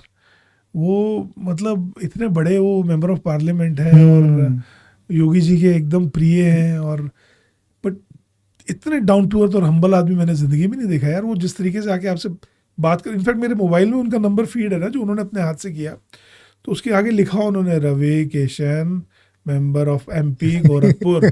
मैंने कहा ये क्यों लिख रहे हो? कह रहे नहीं, तुम तो बहुत रवि किशन को जानते होगे। मैंने कहा मैं नहीं जानता हूँ किसी को, जानता भी हूँ तो आप रवि किशन हो यार, हाँ। आपको एमपी लिखने की जरूरत नहीं है। हमें भी तो अच्छा लगता है ना बाबू। अच्छा ठीक है भाई। तो वो रहा, उनके साथ भी अच्छा रहा, उनके साथ भी 1-2 बारी उठक बैठक हुई, वो भी बढ़िया है। हाल ही में उनसे मुलाकात हो गई, मैं लखनऊ से आ रहा था, कुछ शूट कर रहा था, तो सेम फ्लाइट में थे हम लोग, तो काफ़ी देर पूरा वो दिल्ली लखनऊ से दिल्ली 1 घंटे की फ्लाइट, बिल्कुल, तो साथ ही बैठे रहे 1 घंटा। साथ वाली सीट थी मेरे, अगली रो में, तो वही सैट टुगेदर 1 घंटा, काफ़ी डिस्टेंस। मेरा ड्यू है रवि भाई, मैं बहुत जल्दी आने वाला हूँ आपके घर। अरे यहाँ पे उनका पार्लियामेंट के पास में उनका एक बहुत अच्छा शानदार एक सरकारी घर है, ओके, तो वहाँ पे उन्होंने बुला रखा है मुझे, और मैं नहीं जा पा रहा हूँ, बट मैं ज़रूर आने वाला हूँ बहुत। अब रवि सर अगर इस पॉडकास्ट की कोई क्लिप को देखेंगे तो फॉर श्योर समझ जाए। हाँ, मैं ज़रूर मिलने आऊँगा भाई, आई एम रियली सॉरी, बस थोड़ा सा उलझनों में फंसा हुआ हूँ, जल्दी मिलते हैं। आपने सर जिक्र किया था अभिषेक बैनर्जी का, मेरे बहुत पर्सनली फेवरेट है। मतलब उनकी कास्टिंग स्किल्स तो ज़बरदस्त है और एक्टिंग स्किल्स भी बहुत, मतलब बहुत लोग पसंद करने लगे। हथौड़ा त्यागी, आय हाय क्या करेक्टर है वो, और खासकर मिर्ज़ापुर के अंदर जो उनके दोस्त का कंपाउंडर का जो वाह था। कैसा आपकी बॉन्डिंग है उनके साथ? यार बॉन्डिंग एज सच हमारी नहीं है, वो मेरा जूनियर है कॉलेज से, और बहुत जूनियर है मेरे से। आई थिंक 7 या 8 साल छोटा है मेरे से वो। और अभिषेक को मैं प्यार इसलिए बहुत ज़्यादा करता हूँ, he is the instrumental to get me back into what I love doing. नहीं तो मैं तो भूल ही चुका था कि यार कभी दोबारा से काम होने वाला है, शुरू 2014-15 में। तो 10 साल पहले जब उसने मेरे को ओके जानू के लिए अप्रोच किया, ब्रिजमोहन अमर राय के लिए किया, और आज की डेट में भी उसकी कास्टिंग कंपनी से मेरे को ऑलमोस्ट एवरी वीक कोई ना कोई रोल या ऑडिशन या कुछ ना कुछ आ ही जाता है. सो बंदा बहुत ग्रेट है. वो कॉलेज में जैसा लोग बताते हैं मेरे जूनियर्स, और उसको एक्टिंग का बहुत तगड़ा कीड़ा था तब भी. वो बॉम्बे आया भी एक्टिंग करने ही आया था, आई एम प्रीटी श्योर. और गौतम किशन चंदानी बहुत ही सीनियर कास्टिंग डायरेक्टर है, जो अनुराग कश्यप के बहुत करीबी है, विशाल भारद्वाज सर के काफ़ी करीबी है. गौतम सर को ही असिस्ट करता था Abhishek Banerjee. I still remember very categorically कि एक दिन छुपा रुस्तम देखा करते थे गौतम किशन चंदानी सर, और वो कास्टिंग कर रहे थे नो वन किल्ड जेसिका की. हाँ. तो मनु शर्मा का जो उसमें रोल था, उसके लिए he wanted to approach me. This is way back in 2013-14 I think, कि मनु शर्मा का रोल विजयंत से करवाएंगे, क्योंकि वो छुपा रुस्तम देखा करते थे. और समा वो लोग मेरे को अप्रोच नहीं कर पाए थे, मेरा मोबाइल नंबर ही नहीं ढूंढ पाए थे ये लोग, कुछ ऐसा हुआ था. सो फाइनली वो जीशान ने किया था, मोहम्मद जीशान अयूब ने वो रोल किया था. सो अभिषेक बनर्जी ने तब उनको असिस्ट करना शुरू कर दिया था. उसके बाद राजकुमार गुप्ता करके एक डायरेक्टर है जिन्होंने रेड बनाई थी, फिर ये राज सर को भी असिस्ट कर रहे थे, या कुछ था चक्कर. अनमोल और अभिषेक, अनमोल जो है वो भी दिल्ली यूनिवर्सिटी से है, जो उनके पार्टनर है अनमोल आहूजा, रामजस कॉलेज के पढ़े हुए, बहुत सुंदर बहुत खूबसूरत इंसान है वो भी. तो अनमोल और अभिषेक तब कास्टिंग करना शुरू कर चुके थे. तो इनको लकीली एक बहुत अच्छा प्रोजेक्ट मिल गया था टीवीएफ. ओके. टीवीएफ ने तब नया नया ओटीटी बनाया था, तो टीवीएफ ने अपनी सारी कास्टिंग बे को दे दी थी कि आप लोग कास्टिंग करो टीवीएफ के लिए. इनफैक्ट जो इनका पहला ऑफिस था कास्टिंग बे का, बॉम्बे में आराम नगर में, it's a very good trivia, पता नहीं लोगों को पता है कि नहीं पता, वो टीवीएफ का ओरिजिनल ऑफिस हुआ करता था बॉम्बे में आराम नगर करके एक जगह, जहाँ पे सारे ऑडिशंस वगैरह होते हैं. तो आराम नगर मैदान में एक बंगला नंबर 128 था शायद, वो टीवीएफ का था. और वो कास्टिंग बे को मिल गया था when TVF move to a bigger place. So they were so close to what Arnab and Sameer Saxena and Biswa, they all were together then. अभी तो सब they parted ways, वो पोषम पाव चला रहे हैं Sameer Saxena. Arnab still is with TVF of course. So वो office जो है वो कास्टिंग बे के पास काफ़ी समय तक रहा. तो वहीं पे मुलाकात होती रही मेरी अभिषेक अनमोल से. मिर्ज़ापुर के लिए इन लोगों ने बड़ी कोशिश करी मेरे को कास्ट. ओके. हाँ, बहुत इंटरेस्टिंग एक पार्ट था उसमें, जिसके लिए देवर रियली. कौन सा, अगर कुछ बताना चाहो, कौन सा रोल? बता ही देता हूँ. बाकी शाजी भाई ने भी बहुत अच्छा पार्ट किया है वो, यार मैं बता दूँ, मकबूल. ओह. तो जो अपना मेन उनके कालीन भैया के जो एकदम मकबूल भैया थे, तो मकबूल के लिए मेरे को इन लोगों ने बहुत ट्राई किया था. इनफैक्ट जो नवरत्न मेहता जिन्होंने सपने वर्सेस एवरीवन की कास्टिंग करी जी, वो तब कास्टिंग में जॉब करते थे. तो नवरत्न मेहता ही मेरा ऑडिशन ले रहे थे मकबूल के लिए, और 3-4 दिन तक मेरा ऑडिशन चला था, बट समाव वो नहीं हो पाया था, बिकॉज उनको थोड़े रगेड लुक चाहिए थी और मैं बहुत सॉफ्ट था. तो ये सब चीज़ें थी, या हो सकता है मेरे एक्टिंग स्किल्स ना समझ आए हो, तो बहुत चीज़ें होती हैं. वो तो गुरमीत से डायरेक्ट कर रहे थे, तो वो बात बन नहीं पाई थी. खैर anyways, so it just came to my mind. तो अभिषेक बनर्जी बहुत खूबसूरत इंसान है, उतनी सुंदर एक्टर है यार. और उसके बाद भी इन्होंने काफ़ी फिल्मों के लिए मेरे को ट्राई किया. चीज़ें नहीं बन पाई, कुछ बनी भी, कुछ नहीं बन पाई.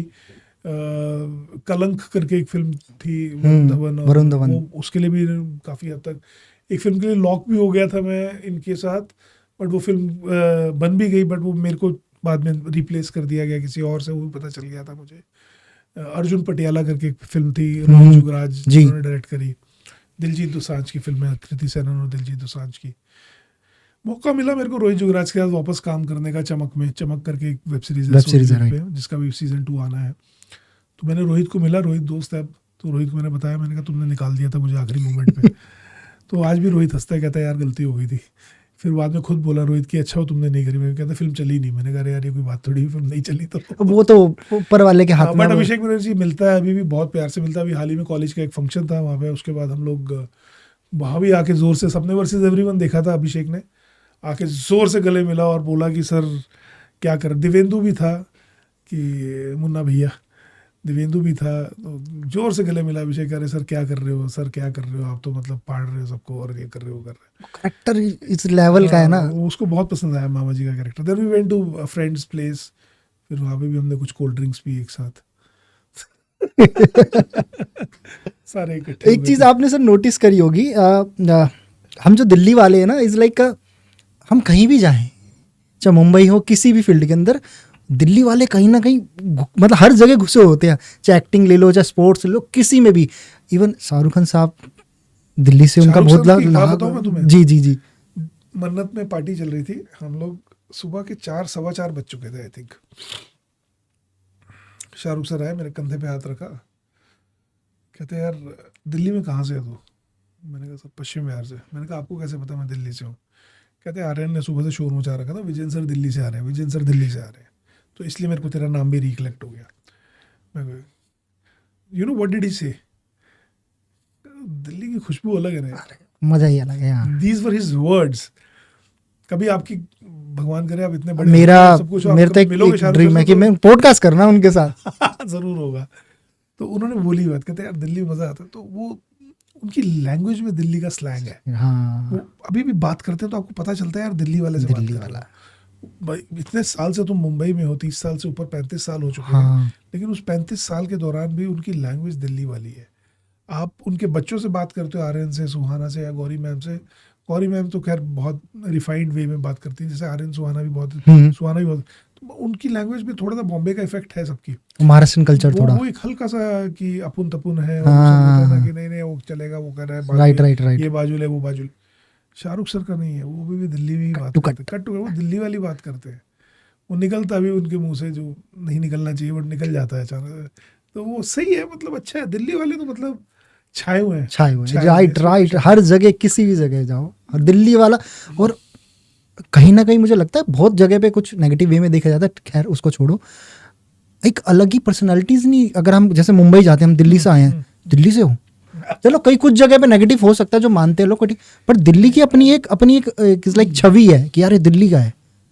हाँ मतलब वो तो है यार, दिल्ली दिल्ली दिल वालों की है यार, बिल्कुल। ऐसी कोई बात नहीं। एक्टिंग के दौरान सर कभी कोई ऐसा रोल जो आपने नहीं किया हो और आपको बाद में लगा हो कि यार काश मैं ये करता, मतलब मेरे को कर देना चाहिए था ये वाला रोल, ऐसा कोई रोल जो आपने छोड़ दिया हो किसी रीजन से या कुछ भी?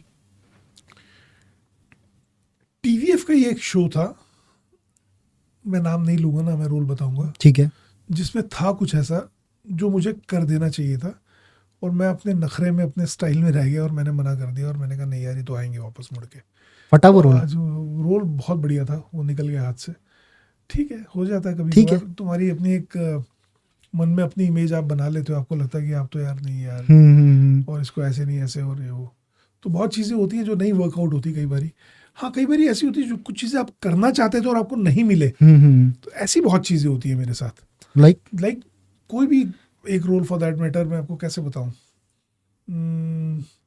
एड फिल्म्स होती हैं, बहुत सुंदर सुंदर, मैं एड फिल्म्स बहुत करता हूँ, पसंद है मतलब बेसिकली आपका? हाँ एड फिल्म्स बहुत सही है। 2 दिन में आपने काम किया, पैसे भी अच्छे मिलते हैं। पैसे भी बहुत अच्छे मिलते हैं, आपको बड़ा मजा आता है, और आप अपना घर आ जाते हो। तो बहुत सारी एड्स होती है जो आप करना चाहते हो, आपको मन में भी होता है कि यार पैसे चाहे कम मिल जाए, इसके एड्स बहुत खूबसूरत स्क्रिप्ट है, तो आपको वो हाथ से निकल जाए तो थोड़ा सा दुख होता है, ऐसे होता है मतलब। अच्छा ऐसे कोई रोल मेरे छूटे नहीं है बड़े, कोई ऐसे रोल या तो हो सकता है अभी तक ऑफर हुए ना हो सकता है आने वाले टाइम में ऐसा कुछ होने वाला हो कि आपको लगे यार ये मिल जाता तो लाइफ बन जाती। तो देखो बाकी आगे, मतलब god's been really kind to me यार, मैं ऐसे बोले ना, बहुत कृपा बनाए हुए अपनी, तो ऐसे आ रहा है काम, आ रहा है। भोले बाबा को बहुत मानते हो? हाँ यार मैं बहुत स्पिरिचुअल हूँ। भोले बाबा को, हमारे गुरु जी हैं उनको, वो भी भोले बाबा के स्वरूप है, हम तो बोलते हैं। तो एक पॉजिटिव एनर्जी मिलती है, ये वाइब्स ही तो है यार, ये राइट। हम लोग सारे कौन है, हम एनर्जी से ही तो एनर्जी से कनेक्टेड, हर जगह एनर्जी से है, ये तो एनर्जी है जो जहाँ पे आपका विश्वास बनता जाए वो ठीक। क्या मन में आता है जब आप भगवान शिव के बारे में सोचते हो या उनको विजन करते हो, विजुअलाइज करते हो? प्रोटेक्टर कि वो बचाए हुए हैं हर चीज से बचाए हुए, वो अपना कवच बनाए हुए हैं। वो लोग कहते हैं ना कि वो डिस्ट्रक्टिव भी हो सकते हैं, मुझे लगता है नहीं यार, मुझे लगता है वो सिर्फ बचाए हुए हैं। वो अगर डिस्ट्रक्शन पे भी आएंगे तो वो आपको किसी चीज़ से बचाने के लिए आएंगे। मुझे तो मतलब seriously I feel that energy की मेरे पे कवच है उनका, and he is been very kind to me यार, मतलब बहुत मानता हूँ मैं तो, बहुत ज़्यादा मानता हूँ। जहाँ होता है अभी हाल ही में मैं अपनी एनिवर्सरी पे उज्जैन भी बाबा ने बुलाया था तो गया, महाकाल होकर आया मैं। अभी जाना है काशी विश्वनाथ, वो प्लानिंग बस बनते हुए, तो उनका अपना बुलावा आएगा, मैं जितनी मर्जी कोशिश कर लूँ, जब वो बुलाएंगे जब वो तभी। बुलाएंगे तो कोई नहीं रोक पाएगा। बिल्कुल। तो वो जाना होगा ही होगा बनारस, अभी तक नहीं जा पाया हूँ। डाउन पीरियड को सर किस तरीके से हैंडल किया जाए, बिकॉज ऑफ एक्टर या किसी भी जर्नी में सबका एक टॉप पीरियड आता है, मिड पीरियड आता है और एक डाउन पीरियड आता है जहाँ पे टूट जाता है इंसान कि यार अब शायद नहीं मैं होता। काम नहीं है या बहुत ज़्यादा फ्रस्ट्रेटेड हो जाता है। उस सिचुएशन को आप किस तरीके से आप टैकल करते हो या किस तरीके से सोचते हो? I keep myself busy. I have got a lot of other things to do. आप लिखो, मैं लिखता हूँ, पसंद है आपको मेरे लिखना? को लिखना बहुत पसंद है। आप लिखो, आप गाना गाते हो, आप गाना गाओ, आप नाचते हो, आप नाचो, बट आप खाली मत बैठो। अगर आप खाली बैठ गए तो आपके अंदर वो आप दलदल है, वो आपको खींचता चला जाएगा और नीचे, वो नेगेटिविटी आती रहेगी आपके अंदर। सो आप कोई एक और हुनर अपना जो आपको लगता है ठीक है। तो आप बिलीव करते हो कि मतलब जो आप कर रहे हो प्रोफेशनली साथ में एक कुछ ना कुछ होना ओ चाहिए? यस, ऑफ कोर्स होना चाहिए, ऑफ कोर्स होना चाहिए। और मैं तो इस बात को बहुत स्ट्रांगली मानता हूँ। मेरी ज़िंदगी का, मैंने अभी पिछले पॉडकास्ट में भी एक भाई से, मेरा एक और जगह पॉडकास्ट था अभी 3-4 दिन पहले, वहाँ भी मेरी बात हो रही थी। मेरी ज़िंदगी का बहुत बड़ा एक क्या कहते हैं उसको, दुख है, ये एक बहुत बड़ा वो मिसिंग Regret type? रिग्रेट भी नहीं है, बट कि मैं कोई म्यूजिकल इंस्ट्रूमेंट नहीं बजा पाता हूँ। तो मुझे ऐसा लगता है कि यार ये मैं कहाँ मिस कर गया। मैं गा भी लेता हूँ, मैं सुन भी लेता हूँ, मैं लिख भी लेता हूँ, मैं बजा नहीं पाता। मेरी दिल की इच्छा थी कि मैं, रिग्रेट ही है एक्चुअली, कि मैं ना गिटार बजा पाता हूँ, ना मैं माउथ ऑर्गन, ना बांसुरी, ना कुछ, ना तो ढोल, ना तबला। मतलब ऐसे तो ऑफ कोर्स बजा लूँगा थोड़ा बहुत गाने बजाने के साथ, बट प्रोफेशनली तो नहीं कहूँगा, मतलब थोड़ा अच्छे लेवल पे जो मैं मन है कर आपका उसको सीखने का? बहुत मन है। लेकिन वही वाली बात है कि समय, और अब वो वाली ना, अब 50 का होने वाला हूँ यार, अब वो वाली एक उम्र भी नहीं है कि अब आपको लगे कि लग के आप दोबारा से, आप कोई शाहरुख खान या सलमान खान तो हो नहीं कि वो वाली एनर्जी आपके अंदर है।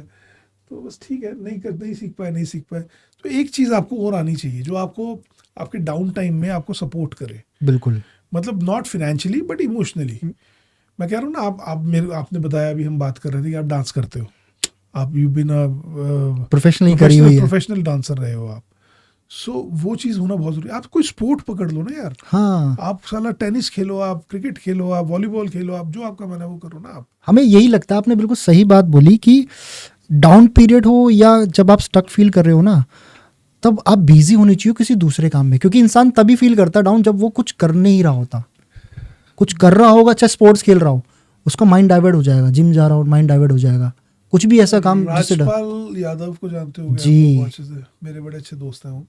एक फिल्म करी थी हमने साथ में, तो राजपाल का मैं एक पॉडकास्ट देख रहा था पीछे, तो उसने बड़ी अच्छी बात बोली। जब किसी ने पूछा उनसे, जो होस्ट थे उनके, कि सर आपका जब खराब समय चल रहा था तो आपने क्या किया, तो राजपाल ने इतनी प्यारी बात बोली, ही सेड, देखिए मैंने देखा। समय कभी खराब था ही नहीं भाई। कह रहे यार, पाँव अपने थे, हाथ अपने थे, जुबान अपनी थी, खाना खा रहे थे, काम कर रहे थे, चल पा रहे वो थे। तो खेती कर रहे थे वो। कह रहे यार काहे का खराब समय है, वो थोड़ा नीचे था समय। हाँ, खराब तो कभी समय था ही नहीं। 2 आंखें थी, लोगों को देख पा रहा था, जुबान थी, बोल पा रहा था, पाँव थे, चल पा रहा था, हाथ थे, काम कर पा रहा था, काम नहीं था। वो खराब पीरियड नहीं था। समय तो कभी खराब होता ही नहीं है, नीचे ऊपर चलता रहेगा पहिया है ये तो यार, कभी नीचे आएंगे तो ऊपर भी आना ही आना है, वो तो कोई बात ही नहीं है। अभी जनरेशन जो है आज के टाइम पे ना, पैसे को और सक्सेस को ना अपनी फैमिली से भी ऊपर रखती है। उसको लेकर आप क्या कहना चाहोगे? पैसा और सक्सेस कब चला जाएगा आपको पता ही नहीं। फैमिली कभी भी नहीं जाती है यार, फैमिली हमेशा साथ रहती है, और हमेशा परिवार के साथ रहना बहुत ज़रूरी है। मैं अभी भी जॉइंट फैमिली में रहता हूँ। दिल्ली में जो मेरा घर है वो अभी भी जॉइंट फैमिली है। मैं, मेरे भाई भाभी, मेरी वाइफ, मेरी बेटी, मेरे पेरेंट्स, हम लोग सारे एक घर में रहते हैं। एक ही किचन है, उसी में खाना बनता है आज की डेट में भी।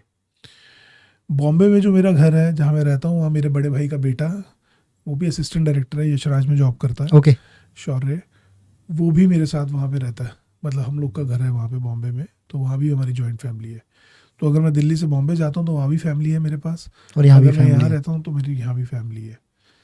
सो मेरा जो छोटा वाला नेफ्यू है अर्जुन, वो भी अभी बॉम्बे शिफ्ट हो रहा है, वो भी असिस्टेंट डायरेक्टर ही बनने जा रहा है, तो वो भी वहीं होगा। सो आधी फैमिली हमारी प्रैक्टिकली यहाँ है, आधी प्रैक्टिकली वहाँ है। सो पैसा और सक्सेस कब आएगा कब चला जाएगा आपको पता भी नहीं चलेगा। फैमिली अगर साथ में है ना तो पैसा भी आता रहेगा, सक्सेस भी आता रहेगा। वो पल, वो एंजॉयमेंट जो वो- उनके साथ जीने का, एनी डे, वरना पैसा और सक्सेस की कीमत भी क्या अगर फैमिली ना हो तो। एनी डे यार, बिल्कुल। किसके लिए पैसा सक्सेस? अपने लिए। कितना खा लोगे, कितना पी लोगे, कितना घूम लोगे? जब घर पे आके खाली घर मिलेगा, चार दीवारें मिलेगी तो बहुत परेशानी होती है। तो मेरे साथ तो इनफैक्ट दूसरा सीन है कि मैं तो अगर बॉम्बे, मेरे को दिख रहा है कि मेरा 6 दिन 7 दिन का शेड्यूल आ गया है। मैं 3 दिन 4 दिन की बात नहीं कर रहा, 6-7 दिन भी बहुत है। तो 2 दिन की बेटी की, सॉरी उसकी मैम देख रही होंगी तो मैम रियली सॉरी उसकी, मेरी बेटी मायरा, उसकी मैं छुट्टी करा देता हूँ स्कूल की। मैं, मेरी वाइफ, मेरी बेटी, हम लोग साथ ट्रैवल करते हैं बॉम्बे उधर घर में। बॉम्बे उधर उस वाले घर में रहते हैं बकायदा। हफ्ता 10 दिन जो भी है, बीच में आ भी जाते हैं वो लोग, जल्दी आ जाते हैं, वीकेंड को इंक्लूड कर लेते हैं। And I don't want to come back to empty house and empty walls, और नहीं देखना चाहता। मैं घर हूँ तो घर वाले घर होने चाहिए यार। होता रहेगा, काम वाम भी होता रहेगा, बट अभी आज की डेट में चलो काम ज़्यादा है तो थोड़ा सा वो बेचारे भी सेक्रीफाइस करते हैं। मायरा भी बड़ी हो रही है तो उसको भी लगता है कि यार मैं बार बार छुट्टी करके नहीं जा सकती। तो वो सब चीज़ें हैं, बट ठीक है।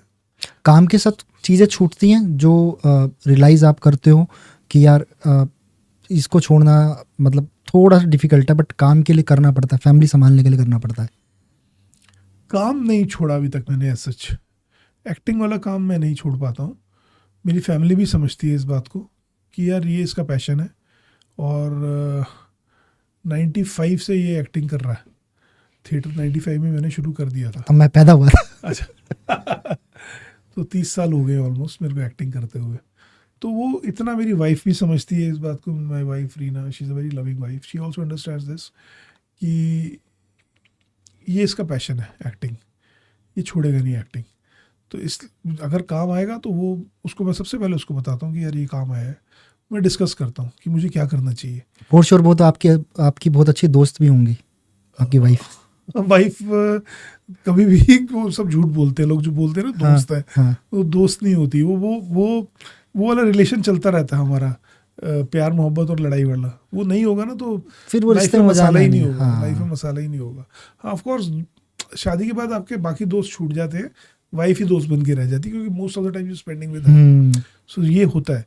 बाकी दोस्त छूटते नहीं, उनसे मिलना जुलना कम हो जाता है, क्योंकि आप एक पारिवारिक रिश्ते में बन जाते हो। तो वो चीज़ें अलग है, उस चीज़ का अलग मज़ा है, उस चीज़ का अलग मज़ा है। सो मैं उससे सबसे पहले डिस्कस करता हूँ। द मोमेंट मेरे को किसी कास्टिंग डायरेक्टर का फ़ोन आता है, किसी डायरेक्टर का फ़ोन आता है, या किसी पुराने दोस्त का जो इंडस्ट्री में फ़ोन आता है, विजन भाई ये रोल है करोगे, तो मैं सबसे पहले रीना से डिस्कस करता हूँ, यार करना चाहिए, इसमें ये है, इसमें ये है, इसमें पैसा कम है या इसमें रोल ज़्यादा है, इसमें। So I discuss everything, I try to tell her my points and then she also gives the reviews. Although वो बोलती है, करता मैं अपने मन की हूँ बट मैं पूछता ज़रूर हूँ, बताता हूँ। सजेशन टाइप आप लेते हो? हाँ मैं ज़रूर लेता हूँ। आप किसी भी स्क्रिप्ट को फाइनल करने से पहले क्या, मतलब आप बेसिकली स्क्रिप्ट, एक एक्टर बेसिकली एक स्क्रिप्ट में क्या देखता है कि यार ये मेरे लिए बनी है, आप क्या देखते हो? यार मैं स्क्रिप्ट के अंदर, टू बी वेरी ऑनेस्ट, मैं अपना रोल सबसे पहले देखता हूँ। पहले मैं अपने सीन्स पढ़ता हूँ। देखो एक script, I will be very honest है, मैं झूठ नहीं बोलूँगा, और सारे एक्टर ऐसे करते होंगे। जो एक्टर बोलता है ना मैं ऐसे नहीं करता, वो झूठ बोल रहा है। सबसे पहले जब आपके पास स्क्रिप्ट आती है ना, आप सबसे पहले अपना रोल छाट छाट के पढ़ते हो। मान लीजिए मेरा कैरेक्टर नेम है उसके अंदर डॉक्टर अरोड़ा, तो फटाफट डॉक्टर अरोड़ा के सीन्स का है, डॉक्टर अरोड़ा के सीन्स का है, वो पढ़ता हूँ। वो अगर मेरे को समझ में आते हैं ना यार सीन्स ठीक है, तो मैं पूरी स्क्रिप्ट पढ़ने की जहमत उठाता हूँ। स्क्रिप्ट पढ़ना अपने आप में बहुत बड़ा काम है यार। आपको फिर से चूज करना, आपको मतलब कि यार क्या है क्या नहीं। लेकिन आपको अगर डॉक्टर अरोड़ा का रोल ही नहीं समझ में आया जो आपने करना था, तो फिर आप छोड़ देते हो ना, और आप आगे निकलते हो। आप कहते हो छोड़ यार स्क्रिप्ट वापस भेज, सॉरी भाई नहीं कर रहा।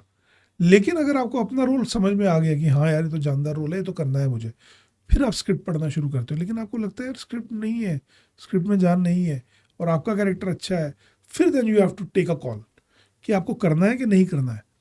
या आप इस लेवल पे हो कि आप उसको बोल पाओगे यहाँ पे ये ट्विक कर दे। आप नहीं हो अभी इस लेवल पे, मैं नहीं हूँ उस लेवल पे कि मैं उसको बोलूंगा I am no Shahrukh Khan, Akshay Kumar, Salman, किसे उसको तू बदल, नहीं बदलेंगे मेरे कहने पे। तो कहेंगे नहीं यार यही है, तुझे नहीं पसंद आ रहा, तू चल आगे, मैं दूसरे एक्टर से बात करूँ, व्हिच इज अ फैक्ट यार। It's gonna take some time, होगा वो टाइम भी आएगा जब हम बिल्कुल फॉर श्योर। बस एक बात है, तो मतलब स्क्रिप्ट पढ़ के अभी तो मैं अपना ही रोल देखता हूँ उसके अंदर कि क्या है, कि आपको कितना मजा आएगा उसको करने में, कितना मजा। मैं अच्छा, मेरे लिए रोल की लेंथ कभी भी इंपॉर्टेंट नहीं होती कि कितना बड़ा है। वेरी ऑनेस्ट, मैं अभी हाल ही में एक फिल्म आई है, मैंने उसमें एक सीन किया है, फतेह, सोनू सूद साहब की फिल्म है, 10 तारीख को आई है वो। मेरा एक सीन है पूरी फिल्म के अंदर, वो भी सीन मैं नहीं कर रहा था, कोई और एक्टर कर रहे थे, but he had some medical condition. I told you. तो उस वजह से वो नहीं आ पाए और मैं दिल्ली में ही था। तो प्रोड्यूसर बहुत खूबसूरत आदमी है, सोनू सर के ही कज़न है वो, तो उनका ही फ़ोन आया डायरेक्टली। एक पल पल दिल के पास में एक एडी था, उसने मेरा नंबर दिया कि सर का घर दिल्ली में है और ये आजकल दिल्ली में ही है। बाद में सोशल मीडिया से पता चल जाता है कि बंदा दिल्ली पे है, कल ही कुछ फ़ोटो डाली है। तो उसका फ़ोन आया कि नहीं यार ये आपको करना है और हमारे एक्टर नहीं आ पाए हैं, आप करिए। विजय राज सर के साथ सीन था वो। विजय राज सर का व्हाट एन एक्टर। तो मैंने पूछा उससे, समझा, मैंने कहा यार ये कौन सा। तो उस फिल्म के लिए मेरे पास एक और रोल आया था आज से कुछ फतेह के लिए आज से कुछ 1 साल पहले। कुणाल शाह एक बहुत ही बढ़िया इंसान है और बहुत बढ़िया कास्टिंग डायरेक्टर है, उन्होंने भेजा था एक रोल, वो मेरा नहीं हो पाया था, वो किसी और का एक्टर का हो गया था। पंजाबी फिल्म के एक्टर है बिनू ढिल्लो। हाँ, बिनू ढिल्लो साहब ने वो रोल किया, उधर काफी फेमस है वो, काफ़ी फेमस है, उन्होंने वो रोल किया फाइनली। तो मेरा नहीं हो पाया था वो रोल, तो मैं भूल गया था फिल्म को भी, बस फतेह को भी। फतेह ऑलरेडी फ्लोर पे थी, ये भी मुझे पता था। तो अचानक से एक फ़ोन आता है कि नहीं यार साहब कल शूट है। मैंने कहा यार कोई कपड़े नहीं, कुछ नहीं, और ये और कहता नहीं वो करना है आपको। फिर मैंने कुणाल भाई को फ़ोन किया जो कास्टिंग डायरेक्टर थे, मैंने कहा यार ये तो तुम नहीं कर रहे थे कास्टिंग?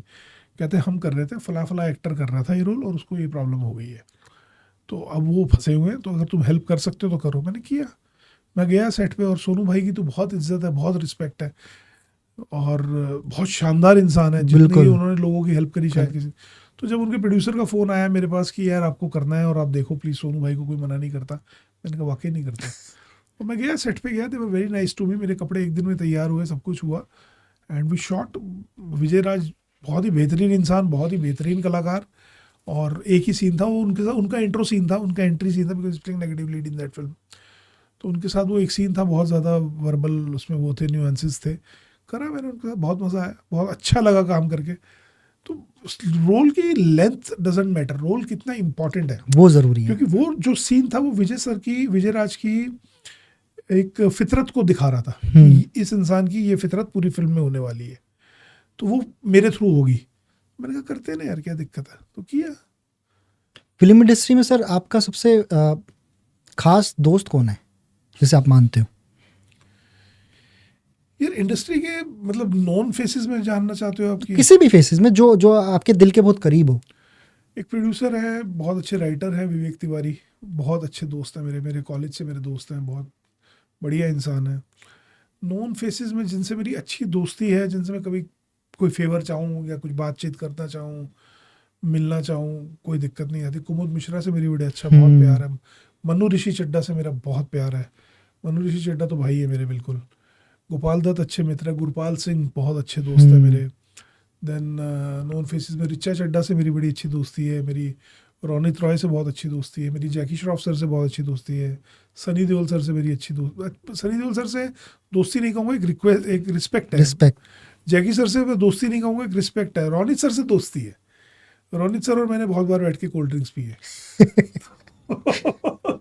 उनसे मेरी अच्छी दोस्ती है। रोनित सर मेरी फैमिली को भी बहुत पसंद करते हैं। मायरा से, रीना से मिले हुए हैं। जब हम कैंडी शूट कर रहे थे, वो भी दिल्ली से ही शायद? नहीं दिल्ली से नहीं है वो, पीछे से कोलकाता से ही है और अभी तो बॉम्बे में ही रहते हैं। तो रोनित सर जब ये लोग, हम लोग कैंडी शूट कर रहे थे भोवाली में,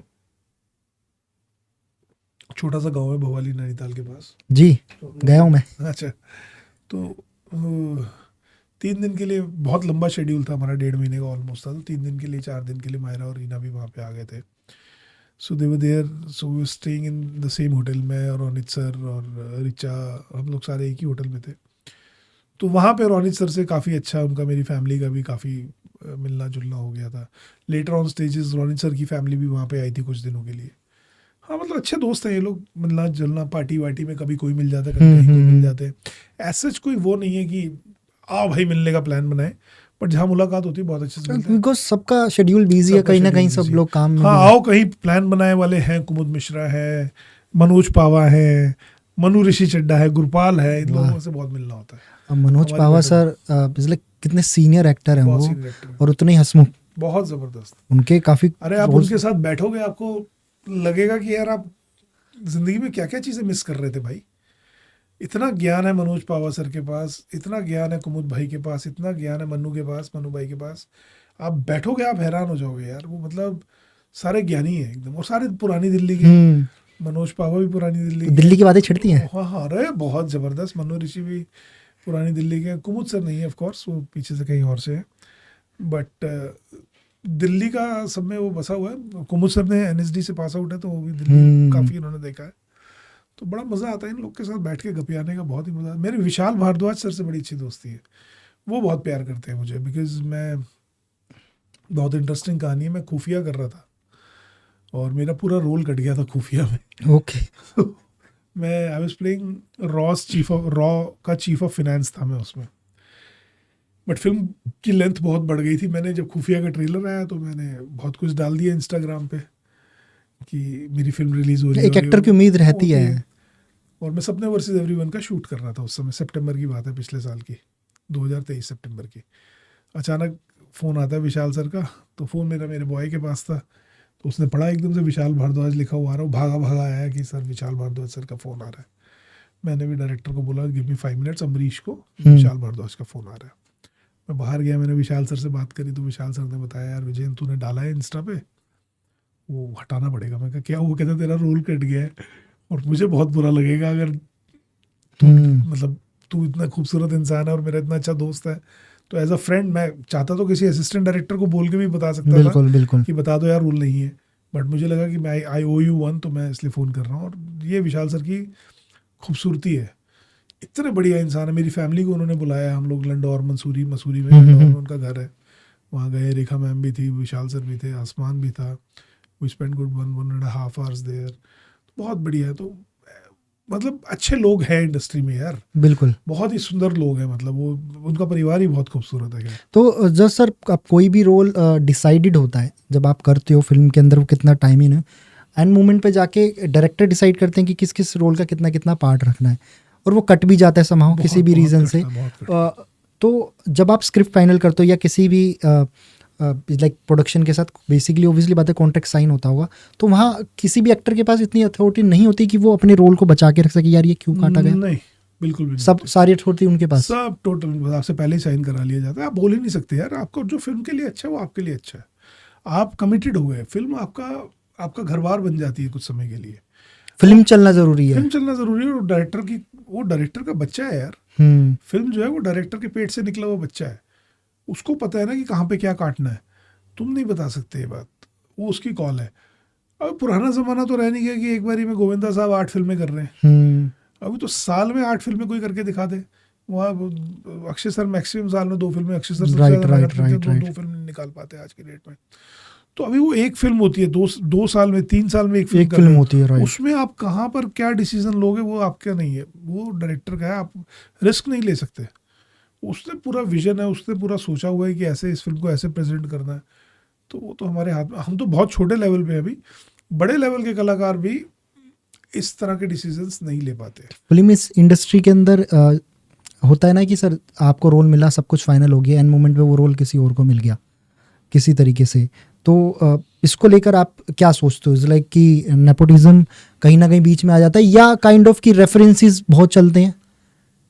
रेफरेंसेस चलते हैं। नेपोटिज्म को तो मैं कुछ समझता ही नहीं। देखो मैं आपको साफ बताऊँ, नेपोटिज्म क्या है, ये फालतू में एक मुद्दा उठाया हुआ है मेरे हिसाब से। नेपोटिज्म ना सिर्फ एक ट्रिगर दे सकता है लाइफ में, आपको एक स्पार्क दे सकता है, उससे आग लगेगी नहीं लगेगी वो आपके हाथ में है। नेपोटिज्म, अगर मैं नाम नहीं लूँगा, बट नेपोटिज्म अगर होता, एग्जिस्ट इतना ज़्यादा करता, तो बहुत सारे ऐसे एक्टर्स हैं जो भी बहुत बड़े स्टार्स होते जो नहीं बन पाए।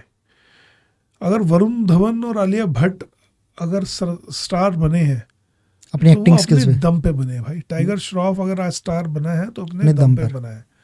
वो ज़रूर उनको एक ब्रेक मिल गया होगा, लेकिन एक हद तक आप उनको प्रमोट कर सकते हो।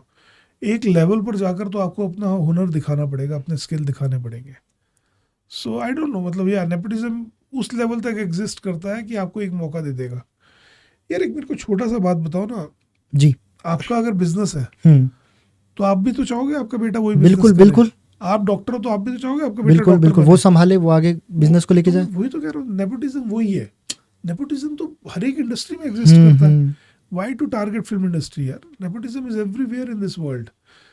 मतलब सवाए इसके कि जो थोड़े से बेचारे लाइफ में नहीं ठीक कर पाते, जैसे मान लीजिए कोई सब्जी वाला है या कोई रिक्शा वाला है, वो नहीं चाहेगा कि मेरा बेटा रिक्शा वाला बने या सब्जी वाला, वो चाहेगा मेरा बेटा कुछ और करे, पढ़ा लिख के कुछ और।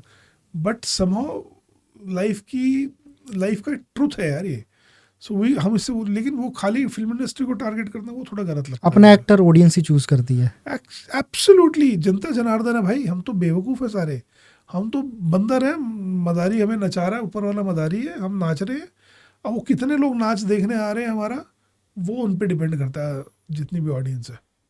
एंड जब रेफरेंसेस जैसा आपने बताया कि चलते हैं फॉर श्योर, क्योंकि उससे लोगों का एक ट्रस्ट भी बिल्ड होता है कि यार उसको ले ले, वो अच्छा एक्टर है। रेफरेंसेस आना गलत बात नहीं है। हाँ, वही वो तो काफी प्लस पॉइंट है। वो तो प्लस पॉइंट है ना, आपने अच्छा काम किया है तभी तो कोई तुम्हें रेफर करेगा। अगर आपने अच्छा काम नहीं किया तो कोई तुम्हें कभी रेफर क्यों करेगा?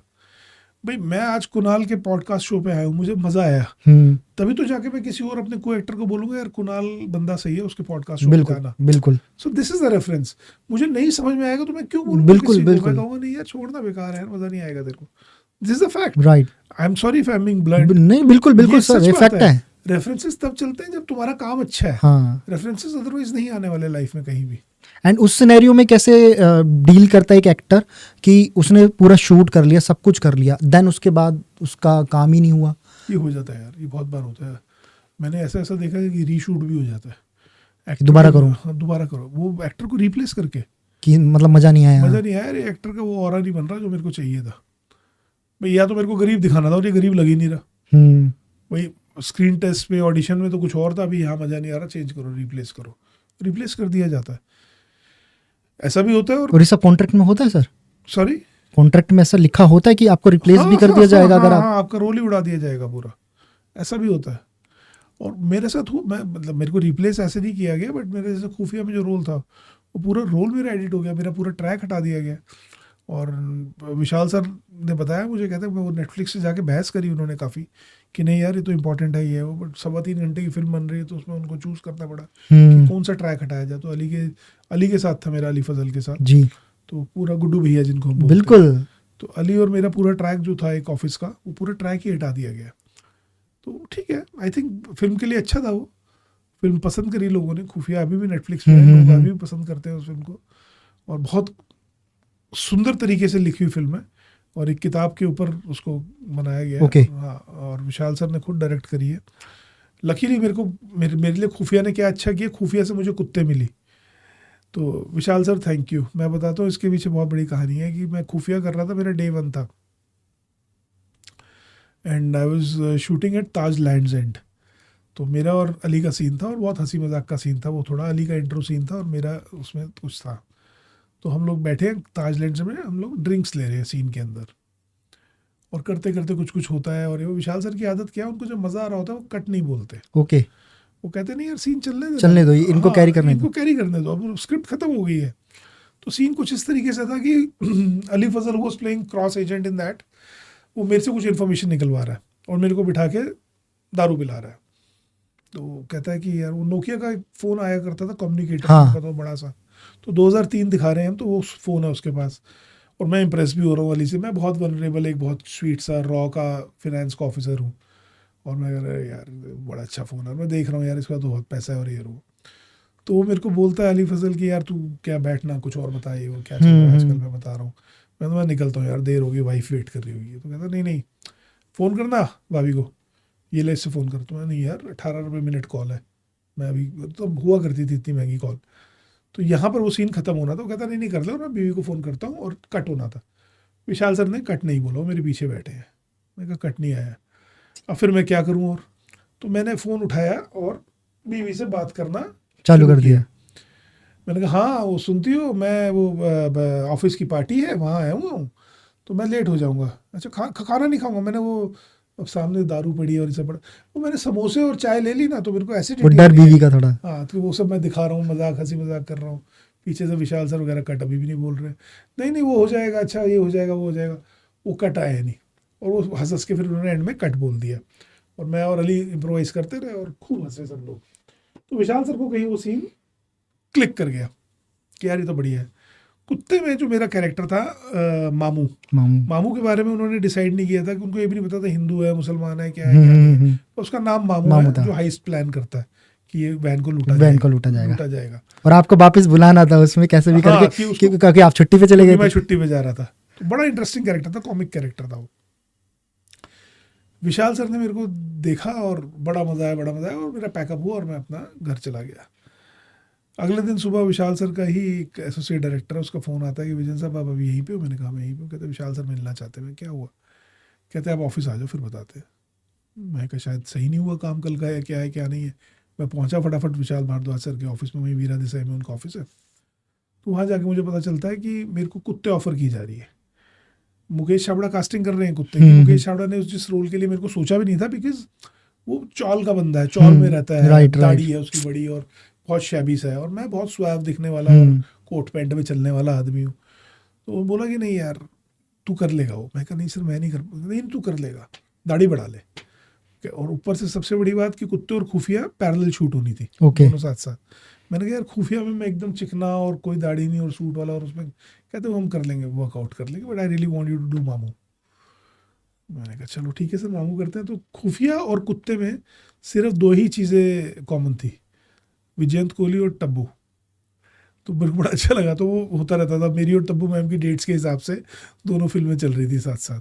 वो रोल भी काफ़ी इंटरेस्टिंग था, कुत्ते वाला रोल बहुत इंटरेस्टिंग था। तो मेरे को हर चीज़ से कहीं ना कुछ मिल जाता है।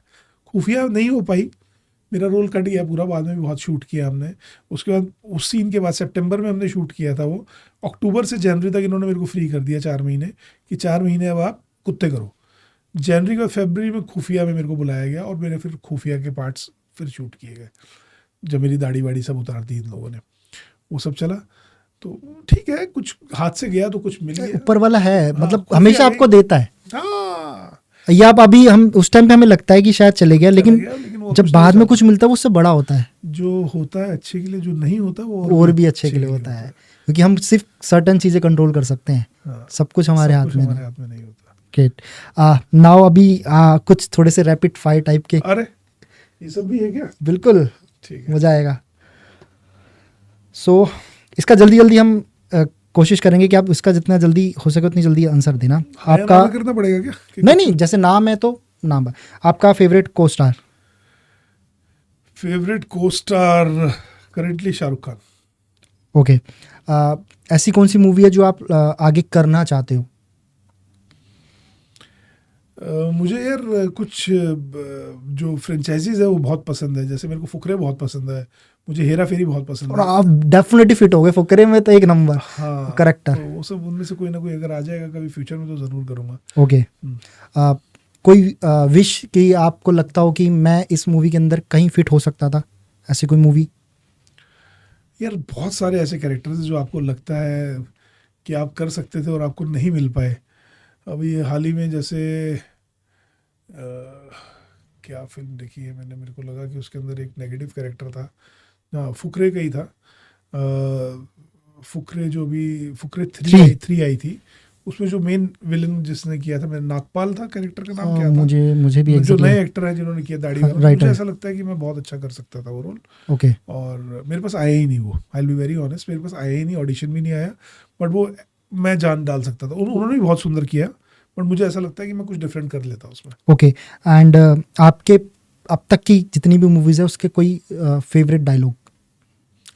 सपने वर्सेस एवरीवन के डायलॉग्स मेरे बड़े हिट हुए। कोई भी एक डायलॉग हो जैसा जो आपको लगता है कि हाँ ये मैं बोल सकता हूँ, कॉपीराइट का इशू ना है। मैं हूँ फुल टाइम गुंडा, बिजनेस पार्ट टाइम। या वो अब वही चीज देखा सी आपने जब वो बोला, अब इसी आप कितने स्वीट टाइप हो, सडनली एक कैरेक्टर चेंज होके एकदम काइंड ऑफ गुंडा, क्योंकि वो प्रॉपर्टी का किंग है जो माफिया चलाता है। इसी चीज के तो पैसे, राइट। एंड एक ऐसा कोई रोल जो आपको लगता है कि आपके अलावा कोई नहीं कर सकता? मामा जी। No, I am not being modest here, but हाँ लोगों को बहुत पसंद ट्रू है सर, ट्रू है डेफिनेटली। उस रोल में इमेजिन भी नहीं कर सकते। नहीं, गॉड्स बीन काइंड यार, मैंने तो एफर्ट डाला था और एफर्ट लोगों को पसंद आ रहा है उसमें। हाँ, बहुत ज़बरदस्त था। माउंटेन ज़्यादा पसंद है या बीचेस? बोथ, मतलब डिपेंड करता है। अगर गर्मियाँ हैं तो डेफिनेटली माउंटेन्स, ठंडे हैं तो मैं बीचेस, मतलब ठीक है, मतलब मैं दोनों जगह बहुत जाता हूँ, डिपेंड करता है यार क्या मौसम है, क्या माहौल है। मतलब मैं गोवा का भी बहुत बड़ा फ़ैन हूँ, मसूरी का भी बहुत बड़ा फ़ैन हूँ, दोनों और इक्वली पसंद दोनों है? इक्वली पसंद है। और ओके, मतलब मैं हिंदुस्तान में बहुत घूमता हूँ, बहुत ज़्यादा घूमता हूँ, बाहर भी जाता हूँ बट हिंदुस्तान में ज़्यादा घूमता हूँ, तो बहुत पसंद है मुझे, कोई ऐसी ओके। बात नहीं है। नाउ आखिरी बिंज वॉच क्या था आपकी, क्या सीरीज मूवी? पाताल लोक पाताल लोक। कल ख़त्म किया है। अरे परसों हमारे थे 3 एपिसोड, नहीं, एक तीन तीन दो, कल रात को 2 एपिसोड करे। बिंज वॉच मैं नहीं कर पाता हूँ 8 घंटे में, बहुत सुस्त आदमी हूँ, और कुछ आई साइड का भी इशू है मेरा बहुत ज़्यादा, तो मैं ज़्यादा बिंज वॉच नहीं कर पाता हूँ, मैं टीवी भी ज़्यादा देर तक नहीं देखता हूँ। तो बिंज वॉच के नाम पे ये है कि एक एक घंटे के 40-45 मिनट के एपिसोड थे, वो देखे। काफी लॉन्ग है हाँ, उनके। उससे पहले ब्लैक वारंट, हम्म, ब्लैक वारंट पहले ख़त्म किया, फिर पताल लोक किया। ब्लैक वारंट में भी मेरा बड़ा अच्छा दोस्त है परमवीर चीमा, जो सपने वर्सेस कैसी है एवरीवेयर। सीरीज? बहुत सुंदर सीरीज है यार, मस्ट वॉच। विक्रमादित्य मोटवाने बहुत खूबसूरत डायरेक्टर है यार, मैं उनका बहुत बड़ा फ़ैन हूँ। उड़ान, लुटेरा, ये हम्म, बहुत ही खूबसूरत चीज़ें उन्होंने कुछ बना डाली है। उसके बाद ये ब्लैक वारंट मेरे को बहुत पसंद आया। जब ब्लैक वारंट शूट हो रहा था, उसमें भी मैंने एक रोल के लिए ऑडिशन किया था, और मेरे एक दोस्त ने किया है वो रोल, बट बहुत अच्छा लिखा हुआ वो है। वो एक उपन्यास है बेसिकली सुनील गुप्ता जी का, जिसके ऊपर है, तिहाड़ के ऊपर है। ओके। हाँ, लेकिन पाताल लोक तो ब्रिलियंट, दोनों ही सीरीज जो आई है, एक नेटफ्लिक्स पे, एक अमेजोन प्राइम पे है, कमाल की सीरीज है ये। मतलब it's a very good time. जबरदस्त। 2025 की शुरुआत बहुत बढ़िया हुई है ओटीटी के लिए, बहुत बढ़िया शुरुआत हुई है। ऐसी कोई एक चीज जो लोग नहीं जानते आपके बारे में? जो मेरे बारे में नहीं जानते हैं लोग, मैं ठीक ठाक गा लेता हूँ, और ये कहना तो गलत होगा कि मेरे को खाना और पीना बहुत पसंद है। सब जानते हैं, देख के पता चल जाता है। That's it यार, कुछ ऐसा आ, नहीं। कोई अब तक की लाइफ में कोई गिल्ट रहा है जो आपको कहीं ना कहीं रोकता हो, दिमाग में अटका के रखता हो कि यार हाँ, काश अगर ये ठीक हो सकता तो मैं। एक होता है ना, सबकी लाइफ में गिल्ट होता है कि यार क्यों। यार मैं ना बहुत शुक्रगुजार इंसान हूँ, मतलब मेरे को ऐसा कुछ नहीं लगता कि मैंने कुछ, हाँ मतलब गिल्ट शायद लगता है, अब लगता है, मतलब गिल्ट नहीं है, एक रिग्रेट समझ लो। वो है कि मैं प्रोफेशनल ट्रेनिंग नहीं ली एक्टिंग की, वो ले लेता तो शायद मैं और अच्छा कलाकार बन सकता था। ना कभी मैंने एनएसडी के लिए ट्राई किया, ना कभी मैंने एफटीआई के लिए ट्राई किया। बस जो कॉलेज थिएटर था वही मेरे लिए सब कुछ था। उसके बाद मैं अपने बिजनेस में जुड़ गया, फिर मैंने अपना एक्टिंग वैक्टिंग दोबारा शुरू कर दी, वो सब चीज़ें होती रही। प्रोफेशनल ट्रेनिंग एक रह गई कहीं ना कहीं, तो ऐसे गिल्ट नहीं है, बट या एक रिग्रेट है हल्का सा, कहीं ना कहीं रहता है बैक ऑफ द माइंड। ठीक है, वो भी हम ना पड़े हुए नहीं हैं, कड़े हुए हैं, अब उगना हो गया हमारे साथ, हम कड़ गए हैं अब कर करके, तो वो हो ही रहा है। Plus it's a learning process, it's not something कि मैं आज बोलूँ अब मैं एक्टर बन गया, हाँ, अब खत्म कहानी, अब मेरे को और नहीं सीखना, ऐसा कभी भी नहीं वो होगा। हमेशा हर वो एक हमेशा चीज में सीखना है, चलता हर रहा है। किसी से सीखना है, हर सेट पे सीखना है। कई बार आपको सेट पे इतने छोटे छोटे कलाकार मिल जाते हैं जिनके एक सीन है, 2 सीन है, वो कमाल कर जाते हैं। आप लगता है अरे यार क्या एक्टर है यार ये। अभी मैं एक फिल्म की डबिंग कर रहा था, हवाई फायर की, जो जयदीप बलावत है जिसमें कलर येलो की, उसकी डबिंग चल रही थी यशराज के स्टूडियो में, बॉम्बे में। तो उसमें एक एक्टर का छोटा सा काम है, जयदीप के फादर बने, मेरे को नाम भी नहीं पता उनका, हाँ जय हिंद नाम है उनका एक्टर का, ओके। जय हिंद नाम है। जो पता नहीं आपने देखी है, एक फिल्म आई थी मनोज बाजपेयी की अभी, सिर्फ एक बंदा काफ़ी है, Z5 पे है, जिसमें वो मैंने पोस्टर जरूर देखा बट देखी नहीं मूवी। उसमें वो मेन लड़की के फादर भी बने हैं, ओके। जय हिंद नाम है उनका। तो आपको बहुत सीखने को मिलता है यार। वो इंसान डबिंग के लिए आया हुआ था, वो अपने सीन डब कर रहा था, मैं उनके बाद मेरा नंबर था, डायरेक्टर के साथ बैठा था मैं, नीरज भाई के साथ बैठा था। मैंने नीरज भाई को बोला, मैं सीन देखा, मेरा गूजबम्स आ गया यार। मैंने कहा अरे क्या सुंदर एक्टर है यार ये। कहते हैं हाँ यार एक सीन है इस बंदे का। मैंने कहा मतलब? कहते हैं हाँ यार इसका पूरी फिल्म में एक सीन है, ये जयदीप के फादर बने हैं जब जयदीप छोटा है। मैंने कहा इनको देखा कहाँ है मैंने, तो उन्होंने मेरे को याद कराया कि सिर्फ एक बंदा काफ़ी में मेन लड़की की मैंने कहा अरे यार इसको तो मैंने वहाँ भी नोटिस किया था। तो आप समझ रहे हो बात कि वो एक सीन आपको दिमाग में रह जाता रह है। गया। तो वो मैं तो आप एक्टिंग इज अ प्रोसेस, तो मैं सीखा, उसके न्यूआंसेस देखे, मैंने कहा यार ये बंदा सही है, ये कभी भी अपने को एक्टर की आंख में देख के बात नहीं करता, ये दूर देख के बात करता है, उसका स्टाइल ही यही है काम कर। बड़ा मजा आया देख के, मतलब ऐसी चीज़ें बता रहा हूँ कि इससे लर्निंग प्रोसेस, आपको कभी कहीं से सुनने को मिलता है, कभी कहीं से सीखने को मिलता है। लोगों को ऑब्जर्व करते हो आप चलते हुए बहुत कहीं? ज़्यादा, हेल्प करता है आपकी बहुत एक्टिंग ज़्यादा, में? बहुत ज़्यादा, बहुत ज़्यादा। ये कैरेक्टर जो मामा जी का था, ये कहाँ से आया, ये मामला लीगल है में जो जज था जो ऊपर बैठ के विवेक हाँ मुस्कान हाँ की वीडियो बना रहा है, ये कहाँ से आया, ये सब लोगों को ऑब्जर्वेशन है कि वो जितने मर्जी बड़े ओहदे पे हो जाए लोग, लेकिन जब वो एक किसी बड़े आदमी को किसी सेलिब्रिटी को देखते हैं तो वो स्टार स्ट्रक हो जाते हैं। अब ये इंसान सुनील पाठक एक जज है और एक वकील से स्टार स्ट्रक है, तो ये मैंने कहीं देखा हुआ है। तो रियलिटी भी यही है। हाँ, और चुपचाप वो फोटो भी बना रहा है और उसको अपना ओहदे का भी ध्यान रखना है और वो सब चीज़ें। तो ये तो ऑब्जर्व करना ज़रूरी है भाई। अगर आप नहीं करेंगे ऑब्जर्व तो आप नहीं सीख पाएंगे। आपको नई चीज़ें कहाँ से मिलेगी? हर एक इंसान अलग है, हर किसी की अलग फितरत है, हर किसी का अलग स्टाइल है। आमिर खान साहब ने क्या बोला था कि मैं एक्टिंग लोगों को ऑब्जर्व करके सीखता हूँ। बहुत कुछ सिखाते हैं लोग चलते फिरते, बिल्कुल। एक रिक्शे वाले से लेके एक बड़ा, आपका ड्राइवर से लेके आपके पान वाले से लेके आपका साला, और वो वही उनकी चीज़ पकड़ते हैं। पकड़नी है वो चीज़ें, बिल्कुल ज़रूरी है वो। Now last and least sir, आप जो जनरेशन जो अभी एक्टिंग करना चाहती है, एक्टिंग लाइन में है, जिनको अपॉर्चुनिटीज़ नहीं मिल रही या मिल भी रही है, कैसे अपने आप को अप्रोच करें अच्छे लोगों तक ताकि उनका जो काम है वहाँ तक पहुँच सके और उन्हें काम मिल सके? कैसे कुछ स्टेप या पॉइंट्स हैं जिससे जो एक्टर्स बनना चाहते हैं एक्टिंग लाइन में उनको कुछ एक ग्लैमर टाइप या काम मिल सके?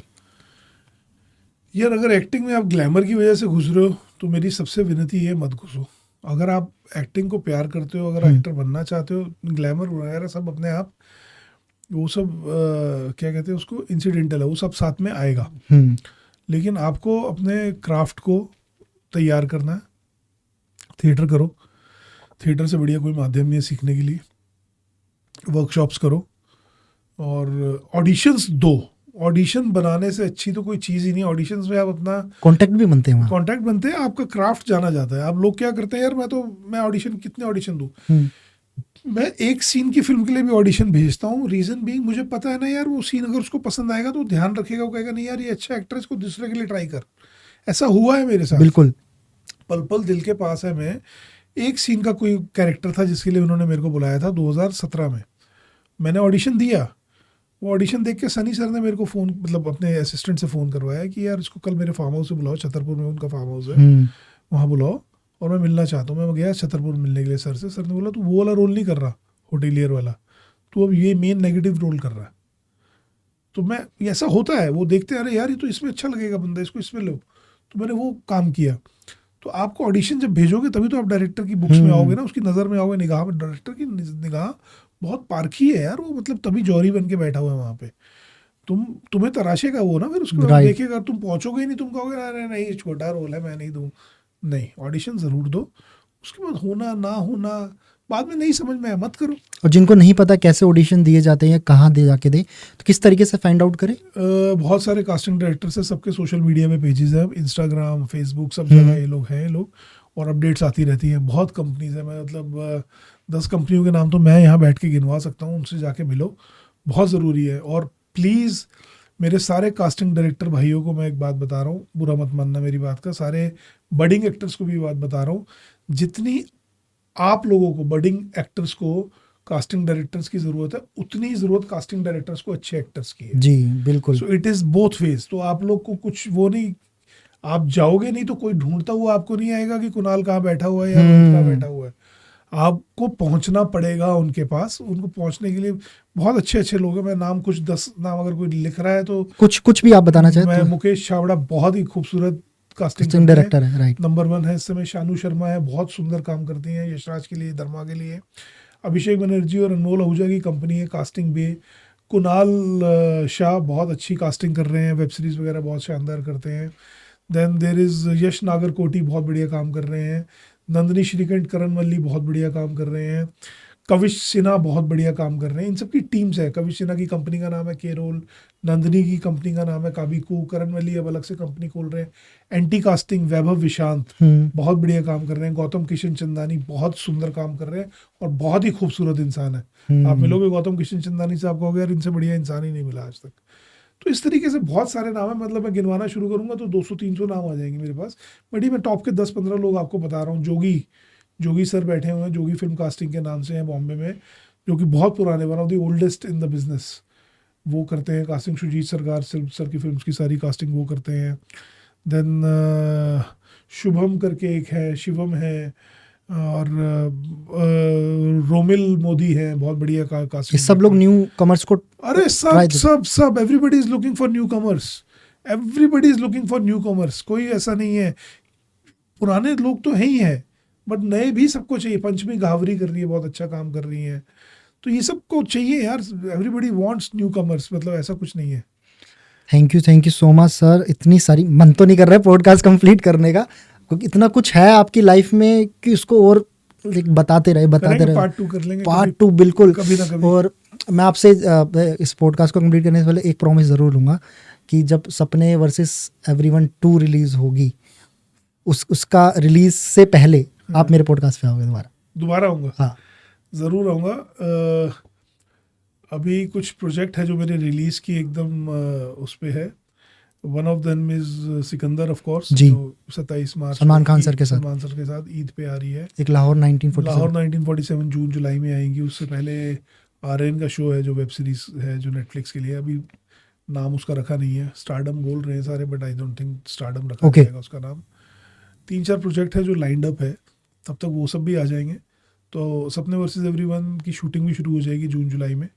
सो मिलते हैं ज़रूर, बिल्कुल मिलेंगे, दोबारा आऊँगा। और मुझे ना कमेंट बॉक्स में ज़रूर बताना कि हम जब दोबारा सर से बात करेंगे तो हम और किन किन टॉपिक्स को कवर कर सकते हैं।